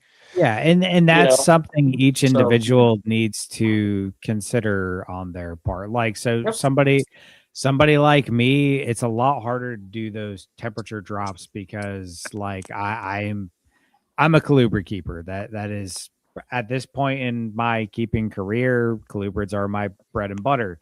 So adult colubrids come out, go into the garage to get cold, but then everything that doesn't get cold has to stay warm in the snake room. So I can't exactly drop temperatures like I would like to for my carpets. So I kind of have to work around that. And that has hurt my carpet breeding in the past years because I can't drop those temperatures like I would like to because I'm feeding those younger colubrids like I would like to. So it's kind of a catch 22 depending on what you're working with. Back when I had all carpets, it was easy because I cycled everything the same, did everything the same, and I was very successful with carpet clutches. Now that yeah, I'm super into colubrids, I haven't had the luck with carpets. yeah, It's just it's part of it. So that's why I'm very yeah. eager. I said I was moving at the end of the year. When that happens, I'm gonna have a shed for the colubrids, and then I'm gonna have a room for the pythons in the desert because I can control that a lot easier. Yeah. And hoping to have two different ecosystems, going because I mean, essentially that's really what you have to do, man. It can be hard. It's tough, especially with the Brazilians. I'm once again, I'm really fortunate, based on where I live in the country, right? And the fact that I can use my garage, um, and for climate control, I have an 8,000 BTU window unit, and then in the wintertime, I use an oil filled radiator, right? Plug in space heater. Yep. I'm really fortunate. It works really well for me. I've also been doing the same thing essentially for the last, 5 years. Even just raising stuff up. That's been a focus of mine is to be consistent. Because I truly believe that if you're consistent if as long as it's within the parameters that the animal needs or wants, as long as you're consistent, eventually you will see, you will have product of that hard work. And that's something I've always pushed on with, especially with carpets, and colubrids, because again, I'm going to do the same thing with colubrids once I, have the new setup at the end of the year. But I'm not one of those feed for 3 years and then start cycling when I want to breed them. Yeah. Like, no, that first winter, I'm not going to treat them like an adult. Like I'll keep them on. I'll keep them warm. Keep the kid gloves on. I'll feed them. But like after that first winter, after hatching, from then on out, they get cycled like adults. Yeah. They get cold. They go on their cycles. Like right now, like because things have to get pulled into the garage, I really only do it with things that are 2 to 3 years old. Like if they're not breeding, they'll still go in the garage. But especially with carpets after that first winter, they got cycled just like the adults do. Because again, that consistency. No, you're not going to have rhythm of the room. You're not going to have females that can breed at 3 years old. They're going to be 5 or 6 years old by the time they can breed. But to me, that is healthy. That is where they should be. And then they're used to that constant, or they're used to that cycle. Yep. I'm sorry, this mindset of like, oh, only cycle the females that are breeding. Like, no, that's not how this works. Yeah, I don't agree with. I don't see how that leads. I don't see how that yields any success. Not really. I mean, I can see some some one-offs here and there, but I just don't understand how that works for people. I've had If it does, I don't know. I had people tell me with like my colubrids, like my female albino pine, like I said earlier, she slugged out last year. She looked horrible going into cooling, but I still cooled her, and everybody was like, dude, why are you cooling her? You're not going to breed her. Like, I was like, because she needs to stay on that cycle. That's not, I know she looks like shit. I would love to feed her and build her up all winter, but that throws everything off. And it's not natural to be like, oh, I'm only going to cool them down when I'm breeding. I'm only going to cycle when I'm breeding. Like, I'm sorry, even if you're giving her the year off, cycle her, cooler, food, whatever, like however you do it, keep that cycle consistent, because you can't do it 1 year, not do it the next, or not do it the next 2, or do it for 2 years, then not do it for 1. Like, even if you're not breeding, fucking cycle them. I've been, it's one of my biggest pet peeves in the industry is like, oh, if they're not going to breed, I'm just going to feed them. No, don't. I see, shit, man. and I agree with you, and I did the same thing. So last year I did maternal incubation with my Jag coastal. That's awesome. Right? And she laid pretty late. So she laid, when was it? She dropped her clutch June 24th. So her eggs pipped August 20th. She looked like hammered dog crap. Okay? Yeah. She looked terrible. But you know what? Her last meal was November 1st. So she had those 3 months, and she had, let's see, how many meals did I give her? 1, 2, 3, 4, 5, 6. I gave her 6 meals in 3 months. She still looked pretty rough coming out this year. But is what it is. So I don't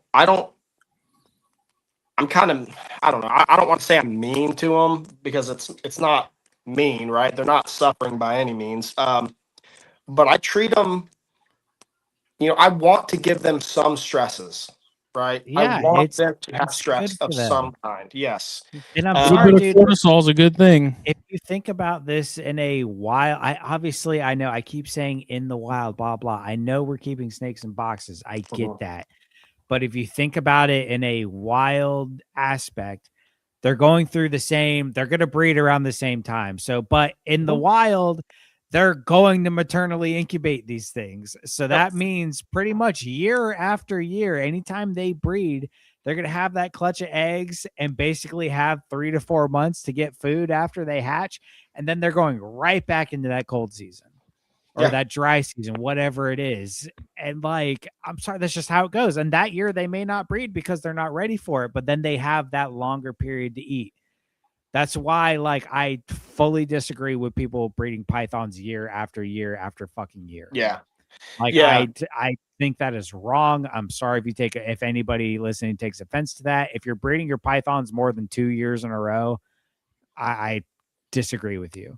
Like, I am a 2 on 1 off kind of guy personally, but so I've spoken with Nick handful of times, and he's also said it plenty of times, so everybody can go see it, right? Everybody in the world, it's all public access.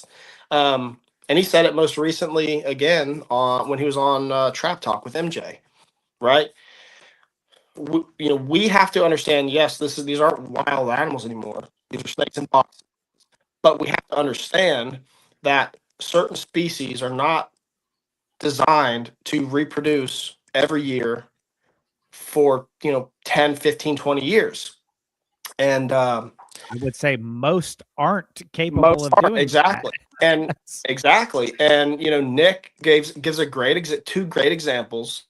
The animals that seem to do well with that are like Antaresia, right? Mm-hmm. And ball pythons. They're at a lower trophic level, so like they don't have to worry about overproducing and running out of food, and essentially decimating the population, because they're preyed upon by everything their whole life, right? They're always a prey animal. Carpet pythons, that's not the case. In some of these ecosystems, they're pretty high up on the food chain. If they if they breed every single year, yeah, not all animals make it to adulthood, but eventually they're gonna have such a high population that they're Put competing themselves for food. business. Yeah. Yeah, exactly. I mean, look at large predators, right? Like Lions. Yeah, like Smitty, exactly. But you can't like have there's more than me running around. yeah. 20 Yeah. acres. Yeah, that's why you're getting a vasectomy. Continue, Jeremy. Exactly. Exactly. It's because I'm doing it for you. Look, I'm doing it for the He's ecosystem. doing it for humanity, okay? I'm not locked in here with you. You're locked in here with me. If I made another one of these big ass bitches, there wouldn't be food for anybody. Right. No calamari for anybody. No Well, yeah. Little Caesars for anybody. That's why, right? So, and Nick, I mean, of course, I reference Nick again. And of course, he's got a ton of experience, right? He's been doing this for 30 years, with this species in particular. He's got animals that they've produced 3 clutches their entire life, and he's had an animal for 20 years or so, and they produce 3 clutches and they're done. So, yeah, like some stuff you can try to breed year in and year out, but I don't think it's going to yield any success that way either, right? So, and I also think that plays into the my female carpet lived for 10 years and died. right. Like, I'm sorry, outside of extenuating circumstances like cancer and random things that happen with snakes, the weird things happen with snakes. I had a snake die of leukemia, for God's sake. Yeah. Like, it happens. But like, outside of that, if somebody comes up and it's like, yeah, most of my females live for 10 years. I'm like, did you breed it at 3? Yeah. Did you breed it year after year after year? Yeah. Well, yeah, I don't know what to tell you. Like, that's exactly what's going to happen. Right. Like, I'm sorry, a carpet should live minimum 15 to 20 years. Right. And you can kind of you tie that back into, right, the feeding. Yes. Look at how much food you have to pump into an animal to get it to reproduce. Just like what I said before, if you're constantly ramping up that metabolism, you're going to wear out that animal, and eventually it's just going to die early. I can't remember who said it. I can't remember who said it, but basically, the analogy was that if you feed a python, you keep feeding them big meals, and they don't have at least a fasting period. It'd be like you running a marathon while eating Big Macs the entire time. That's what it does to your system. That's what it does to their system. So it's you can't expect an animal to thrive and reproduce successfully. And these animals also aren't made to be in a constant state of digestion. I know that's a completely different topic of overfeeding animals, but like so many people are like, oh, I give my average adult carpet a large rat, every 10 to 14 days. Like, I'm sorry, if you're feeding your carpet a large rat, that fucker needs to eat every 4 to 6 weeks. Yeah, at least. At least. That's why most of my adult carpets eat medium rats every 3 weeks or so. Yeah. Like, I don't like giving massive meals, but like, if I'm breeding, they'll get a large rat every 6 weeks, like during the summer or something like you're talking about. But and like on average, they're getting a medium rat every 2. Right. And you can, 2 and 4 weeks. Yeah. And that as a keeper, that saves you money, right? It theoretically, or it should increase the longevity of your animals, provide them with a healthier life, but also, you can feed them these big meals. You can use those big meals to stimulate reproduction. Those big meals are healthy, but just don't. Reserve it. Give them that every 2 weeks. Like, if you're gonna give them a big meal, like, give them that large rat. Fuck yeah, give them that large rat, but don't feed them for 6 weeks after that. I mean, let their systems clean out. It's not good to be in that constant state of digestion because these things aren't colubrids that just shit every 2 days. Like, It's Yeah, and you said, that I'll even go a step further, but you said, they're not made to be in a constant state of digestion, and in fact I'd argue that they're actually made to be in a constant state of oh gosh, I just lost the word, of just basically not having anything in their stomach. yeah. So These things eat a whole lot less than they don't throughout the year. Like these things go months without eating, Yeah. and and it's funny you talk about Nick having a carpet that's 20 years old, only producing 3 times. My main girl, probably my favorite snake in my collection is the one of the biggest pop ones you'll ever see. She's gigantic. She's 6.5 feet That's long. huge, bitch. Yeah. Yeah, she has produced one. She produced one clutch for me in 2020. Haven't really had success with her ever since, and she's a 2012, so she's 14 this year, and I don't know if I'm ever going to try her again because like I love her, and like I don't want her age to catch up with her with breeding. But I mean, dude, she's 14 years old, as healthy as a horse, and she looks amazing, and I love her to death, and I hope she lives for another 6 to 10 years. But like, you hear too many people saying their carpets are dying at 8 to 10 years old, and it's just sad to me, dude. Yeah, Like, yeah, like my big wild caught female. She's a pretty hefty pop one, I would say. I mean,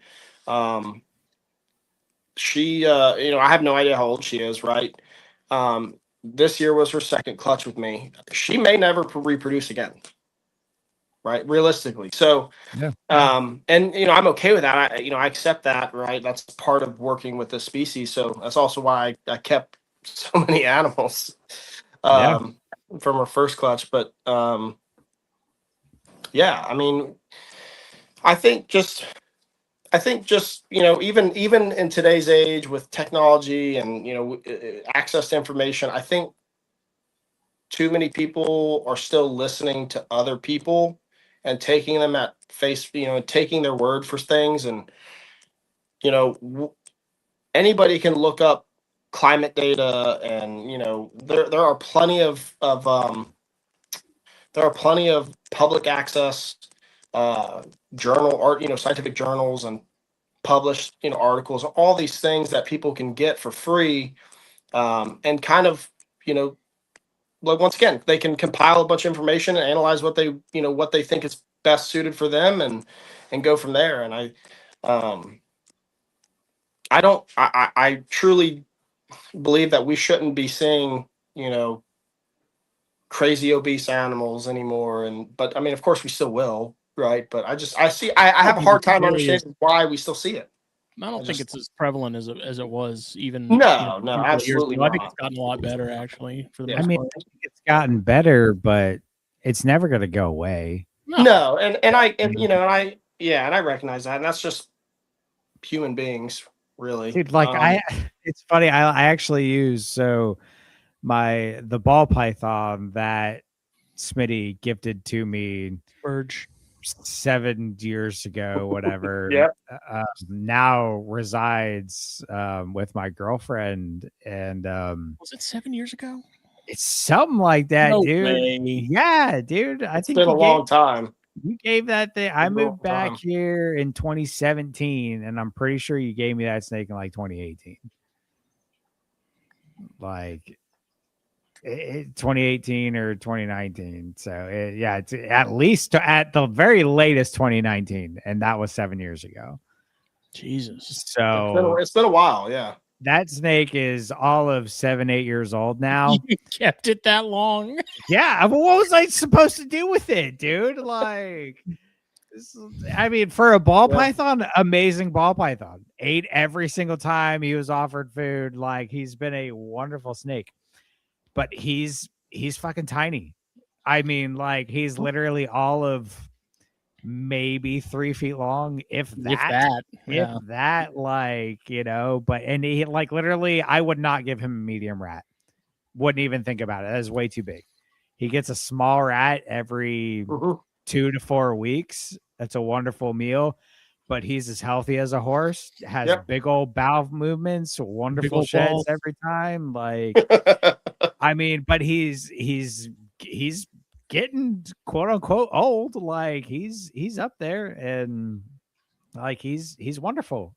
He's just little, but he's healthy Yeah. as a horse, and I love him for it. And it's the same thing with the my big girl, the one clutch I got from her. I held back a pair from 2020. Those things are 6 years old now. Still haven't bred them, like, because they're small. I've slow grown them. I've cycled them every year. So they go 3-4 months without food in the wintertime. And I think this year I might actually try them because the female is finally eating, or has been eating, small rats. And, she's almost ready for mediums, and like she's finally getting some size to her. So I might try them this year at almost 7 years old. But like, I'm just waiting for the right time. I'm in no rush, and I want them to be healthy and get this clutch and the longevity I can out of them. Like, I don't know, man. Well, speaking of healthy snakes and stuff, you guys want to talk about the issue I've had here this year with that coastal? I think we should wrap this up with that, because that's a very interesting thing that happened. Yeah, so got a coastal that I got from Brendan Meyer, who Damn it, Brennan. Yeah, he got it. He got it from Billy Hunt. Billy produced this animal. So Billy produced this animal. It's from his river coastals. Yeah. Right. I love that animal. That's a nice animal. Love that project. So,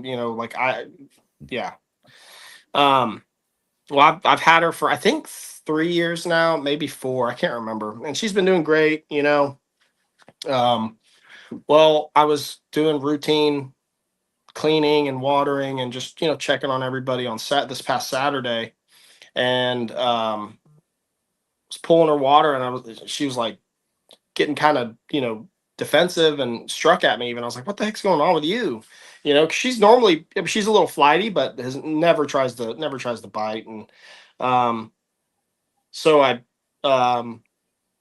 put her water back in. She struck again, and she kind of fell off of her perch a little bit. She overextended, and I saw a bunch of swelling by her cloaca. So I was like, oh, what the heck? So I get her out, and she had prolapsed her colon, and it was real swollen. She had a lot of I can't remember what it's called with snakes. So snakes don't create pus, but it's a purulent material. She had a bunch of that like hanging out of her cloaca, including some of that large intestine tissue and everything. And so I irrigated it with chlorhexidine solution, and called my vet and got an appointment for Monday. So got done irrigating everything. Some stuff came out, and it was pretty gross. But she still had her colon was still prolapsed pretty bad. I'd say it was sticking out maybe an inch or so, but it's really, really inflamed. It looked bad. It was actually one of the worst looking prolapses I've ever seen. So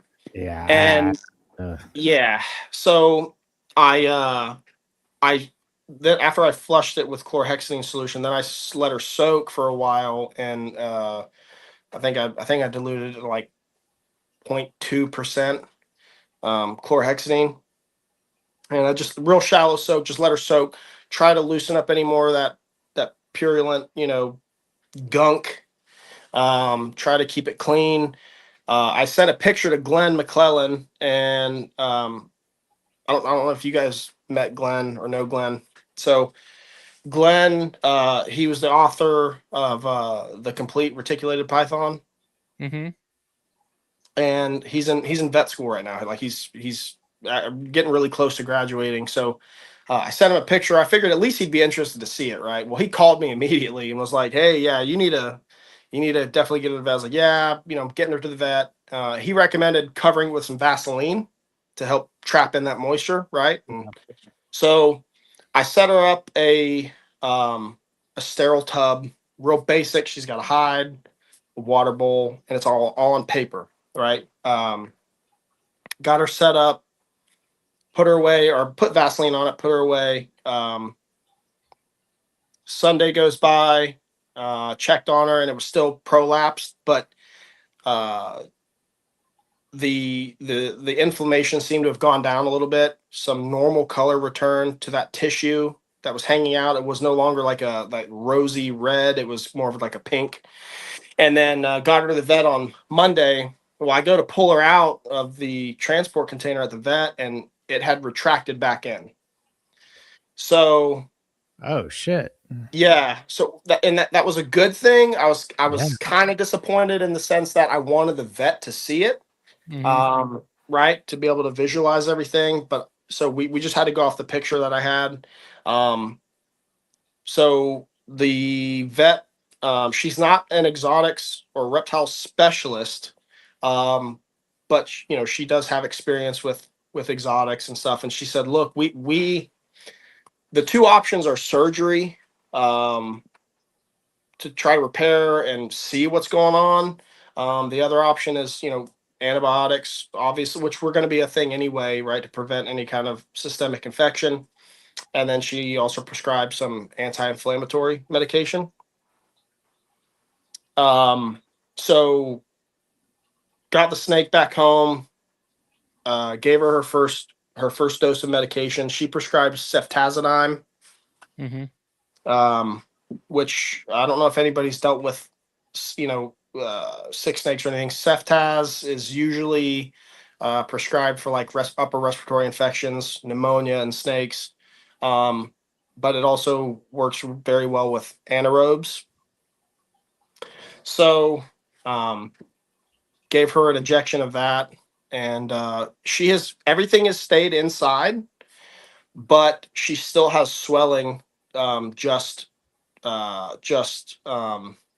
cranial to her cloaca. So after looking at the picture, the vet and I agree that it's probably an abscess in her. We don't know if it's in her colon or if it's in the reproductive tract and it came through the colon. We have no idea. But essentially she has an abscess that ruptured. I don't know, or we don't know if it ruptured, prior to a bowel movement, or she defecated and then it came out and then she ruptured it on her perch or something. We have no idea. I seem to have caught it within the same day that it happened, just based on the lack of necrosis. Yeah. Right. And drying out.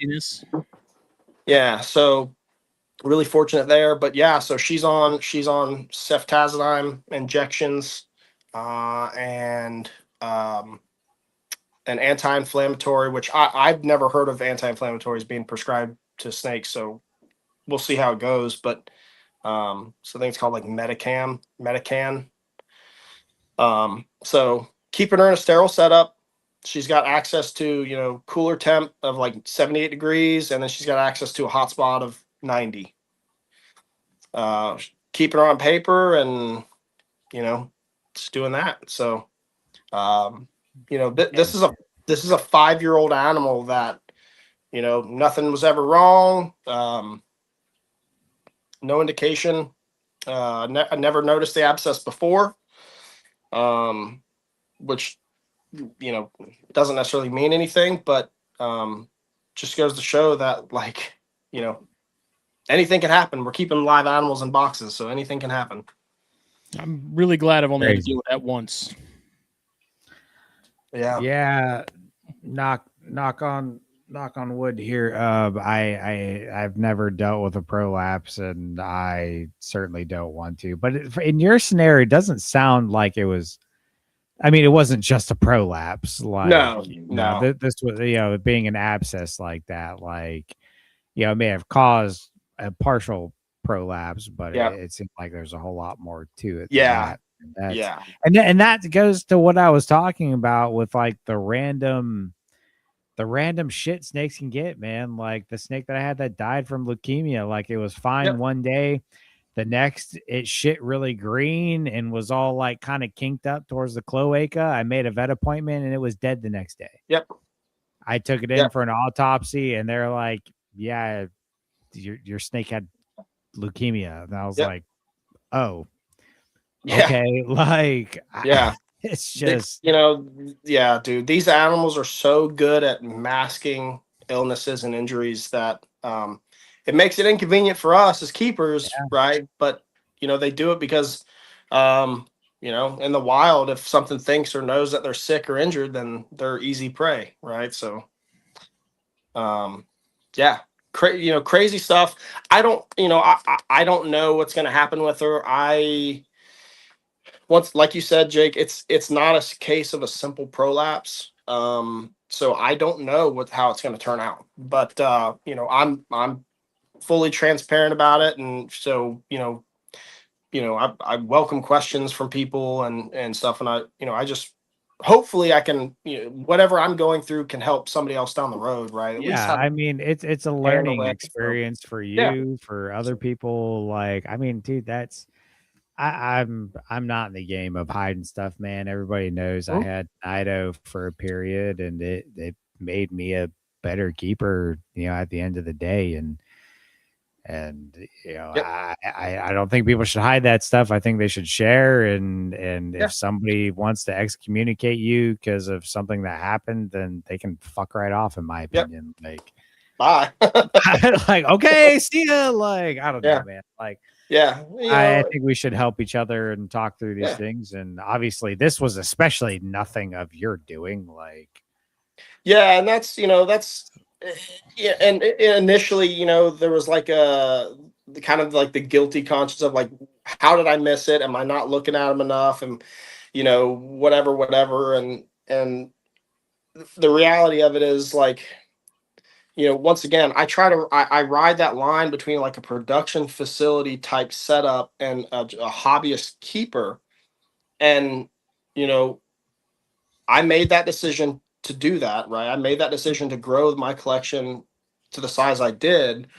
And the reality of it is that when you reach a certain point of population, the amount of time you can spend per animal, it just goes down, right? Like I can't pull every animal out every single day, that's unrealistic. I mean, dude, prime example. This was something just happened to me, and we'll wrap this up after this. But something that just happened to me that I felt like absolute shit about, because I like to think, especially with my babies, I'm pretty observant. But I just sent out a pair of gray rats and a pair of yellows to this guy, and thank God he was understanding. But I sent him out. He was like, "Hey, they look great, love them, blah blah blah." And a couple days later, he goes, luckily he was very nice about it, but he was like, "Hey, just so you know, I'm assuming you didn't see it because you don't seem like that kind of guy, but the female gray rat you sent me has a kink in it." I was like, "What?" And he's like, "Yeah." And sure enough, dude, he sent me a picture right where the pinky sits. He took a picture. There's a very slight kink in the spine. Yeah. And I was like, "Dude, I'm so sorry. I would have fully disclosed that if I knew about it, but I truly never saw it." And I was like, "If I'll give you a partial refund, I'll send you a new pair when I produce them again. Like, let me know what you want to do. I'm so sorry." He was like, "Dude, if it doesn't affect her," which in most cases that stuff happens, it really doesn't affect them long term. But like I just felt so bad because that's not something that you just want to not disclose. Like I still would have sold her, but I would have been like, "Hey, she's got a very slight kink on the back. Like, I'll discount the snake, and I'll, if she has any problems, I'll send you another girl when the time's right." But kinky. I mean, that's just how the shit just happens, at a certain point, because it's sending out scoliosis snakes, bro. Dude, I'm telling you, dude, I felt horrible. I bombarded this dude yeah. with messages of like, I'm Heart so emojis. sorry. Like I did not do this on purpose. I'll give you a partial refund. I'll send more. Like they were my last pair. So I was like, I don't have one to replace it with. So, like when I produce them again, if she has any issues, I'll send them to you. Please keep me updated, yada, yada, yada. But I felt horrible, dude. Like, I felt so bad. You know, but I think, you know, but I know that's what we need, you know, in this community. You know, this is like, it isn't like, or it's not any different than anything else, you know. Integrity goes a long way. Be upfront about your shit, dude. Like, and again, people make mistakes, you know, and that's okay. Though, because I also think buyers should not be so quick to assume malice and run straight to the groups and start screaming about how terrible someone is because they didn't know that the animal was kinked, when you literally just have to just assume they didn't know. Yeah.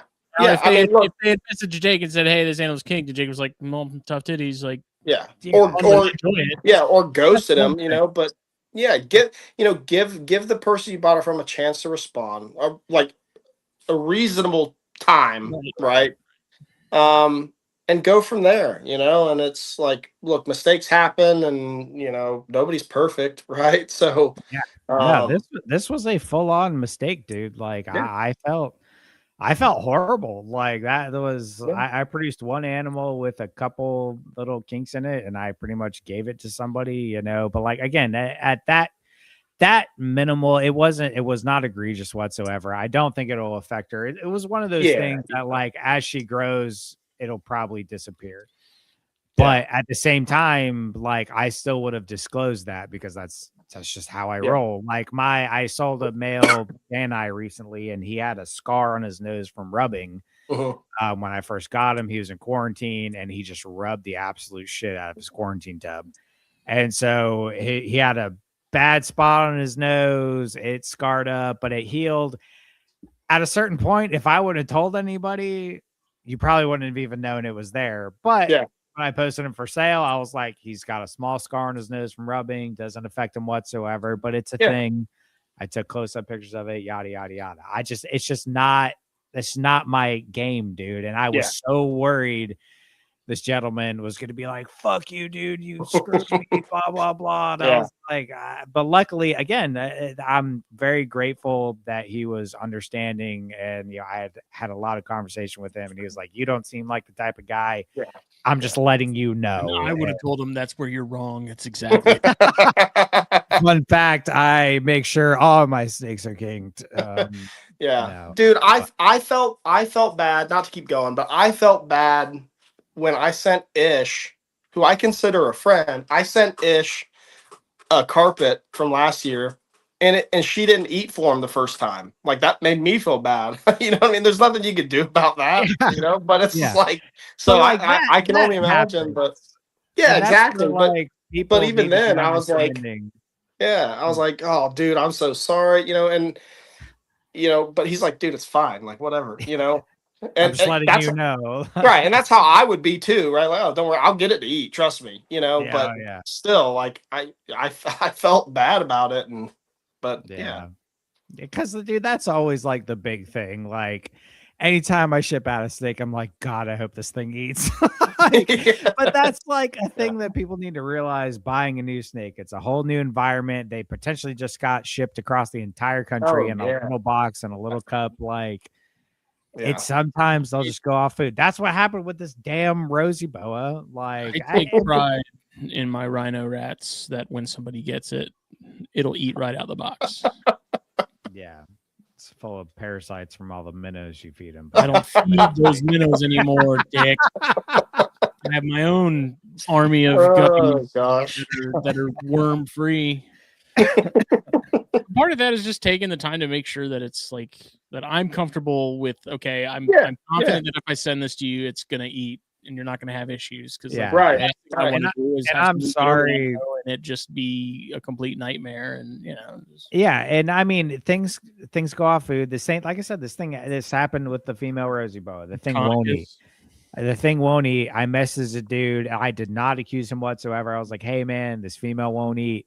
Do you have any tips? I know it's not your fault. I'm not saying it wasn't on frozen thawed when you had it, you know, like, but I messaged him being like, hey, any ideas to get this thing eating, you know, like, Yeah. because these things just happen, especially with, you know, certain species, like especially rosy boas, they can stress easily and shit happens, like whatever. I'm not worried about it, but these things happen, and as long as you're upfront about it and don't. Yeah. Now I got to play Mr. Belvedere to it and get you some live pinkies. Well, that just reminded me, and because Jake, we talked about this, and once again, you know, we're at 2 hours, or whatever. But I wanted to mention this for everybody else out there. Reptile now sells a powdered frog scent. Okay, so you don't have to buy the juice that has to be refrigerated and shipped, refrigerated, and this and that, and pay all that for shipping. You can get a powdered frog scent, and they say you can either baste, like you can either like dust the animal, pray with it, or you can mix it with water, which is what I did. I had a carpet from last year that never ate on its own, and it was, you know, I don't know, 6 months old, and I scented a fuzzy, nailed it. Hell So yeah. I want to know how they make it. you know, I've thought about that. Dry freeze a frog. I don't fucking know. Yeah, throw it in a blender and just powder it. Yeah, I mean, basically. So it kind of smells like a frog to me. So. But Also, have you seen those freeze dried things they're selling now? Not Reptile, but there's another brand I've been seeing where they. Yeah. It's like a freeze dried pellet. Of sorts that's supposed to have like ridiculously long shelf life, and I don't know. It looks so weird. I'm curious. Yeah, I've seen that. Yeah, that they're probably not even worth doing, but yeah. Huh.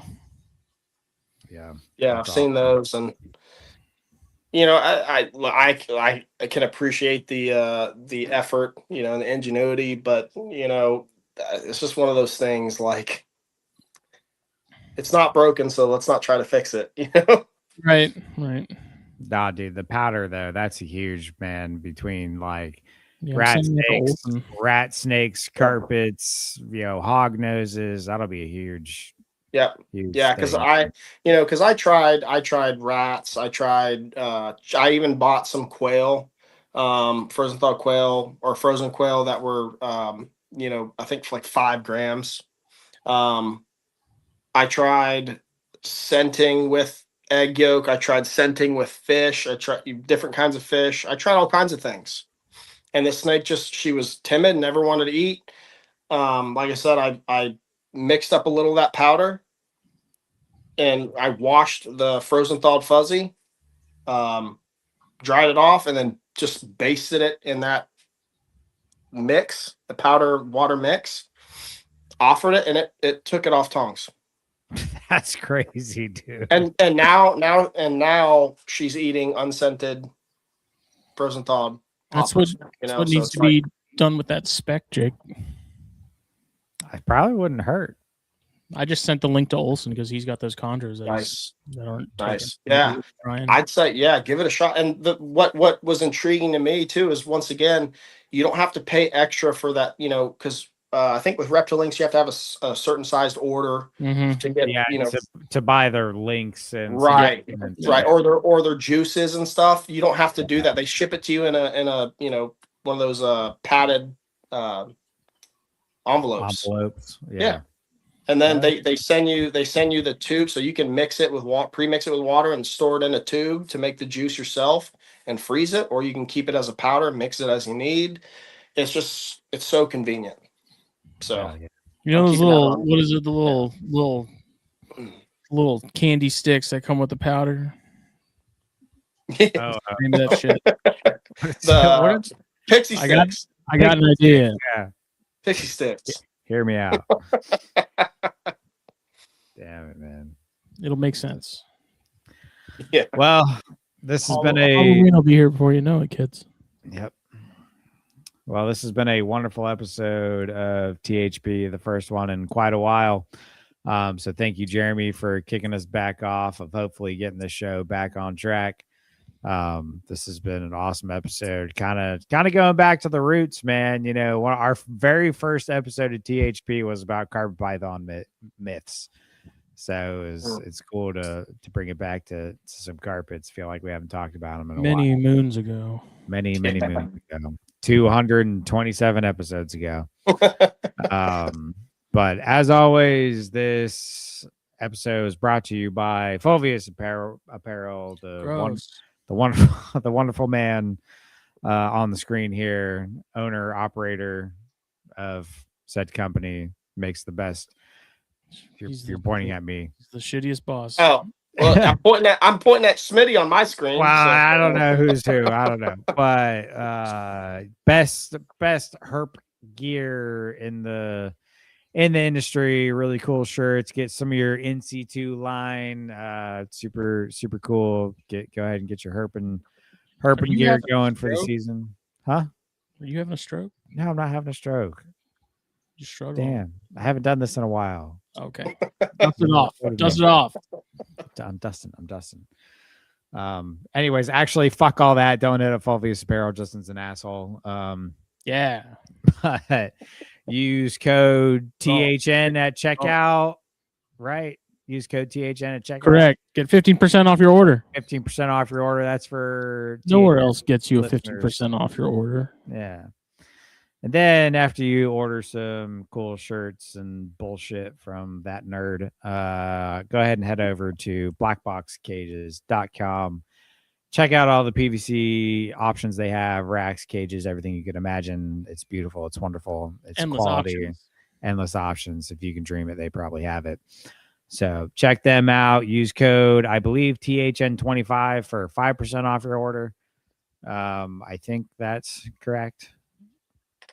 Probably. Maybe. Double down on savings and choose pickup at checkout. Yeah, pick up if you can. Near-ish North Georgia. I would say if you like live within 5 to 6 hours of, it's very much worth it. Of their shop, I would pick up personally. But with that, we'll hopefully be back soon with THP. When's the next Olympics? Hopefully it's not going to be that long. I already have another episode idea lined up. Got to hit him up and see if he's down. As far as Flippin' 10 goes, I won't be back on a podcast for a little bit because I'm going on a series of trips between personal and work. So the next several weeks will be tied up. I'm going to the mountains next week to ride motorcycles, and then 2 weeks after that I'm at a beach for a week, and then a week after that I'm going to Florida for a conference. We worldwide. So we're kind of going all over the place. But don't worry, because we can fill up all 3 of those weeks with Iraq Nerds episodes. Yeah, barf. I know yay! I know how tired people are of me talking about effing spiders. And I'm sorry, but I'm not sorry. I was about to say, you're not sorry at all. I have the microphone and you don't. You if you every don't like damn word I have to say. You don't like it, you can start your own show. But with that, we wish you adieu. Merry Christmas. A good morning, a good night, a Merry Christmas, Merry Chrysler, Happy New Year. Where Jeremy, where do people go? If where do they want to find you about carpets and BRBs? I appreciate it, Smitty. Jake, screw you for forgetting me, man. How long have you been doing this? Yeah, I said, I haven't done. I feel like I haven't done. He's a little rusty. He's a little rusty. What their Instagram tag is. I'm sorry, Yeah. Smitty doesn't like me anymore. He don't want to record with me. It's fine. You can check me out on Instagram at nomad_herpeticulture. Facebook, it's just Jeremy Hicks. If anybody wants to shoot me an email, nomad.herpeticulture@gmail.com. I'm always open to talking snakes, and I'll answer any questions I can. And yeah. Cool. Fucking nerd. We'll be back for Snakes and Stogies on Monday, I believe. other than if we aren't, then we'll see you when we see you. We have some Arachnerds folks that we want to get in touch with and hit up. They have not been set up yet, but I think we're gonna hammer some of those out this weekend and see if we can get some people locked in. Because there's a lot of people that are way smarter than Phil and I that we need to talk to. So we'll see. Thank you all. And as Smitty would say, harass your local wildlife. Yeah. Am I right? Am I right?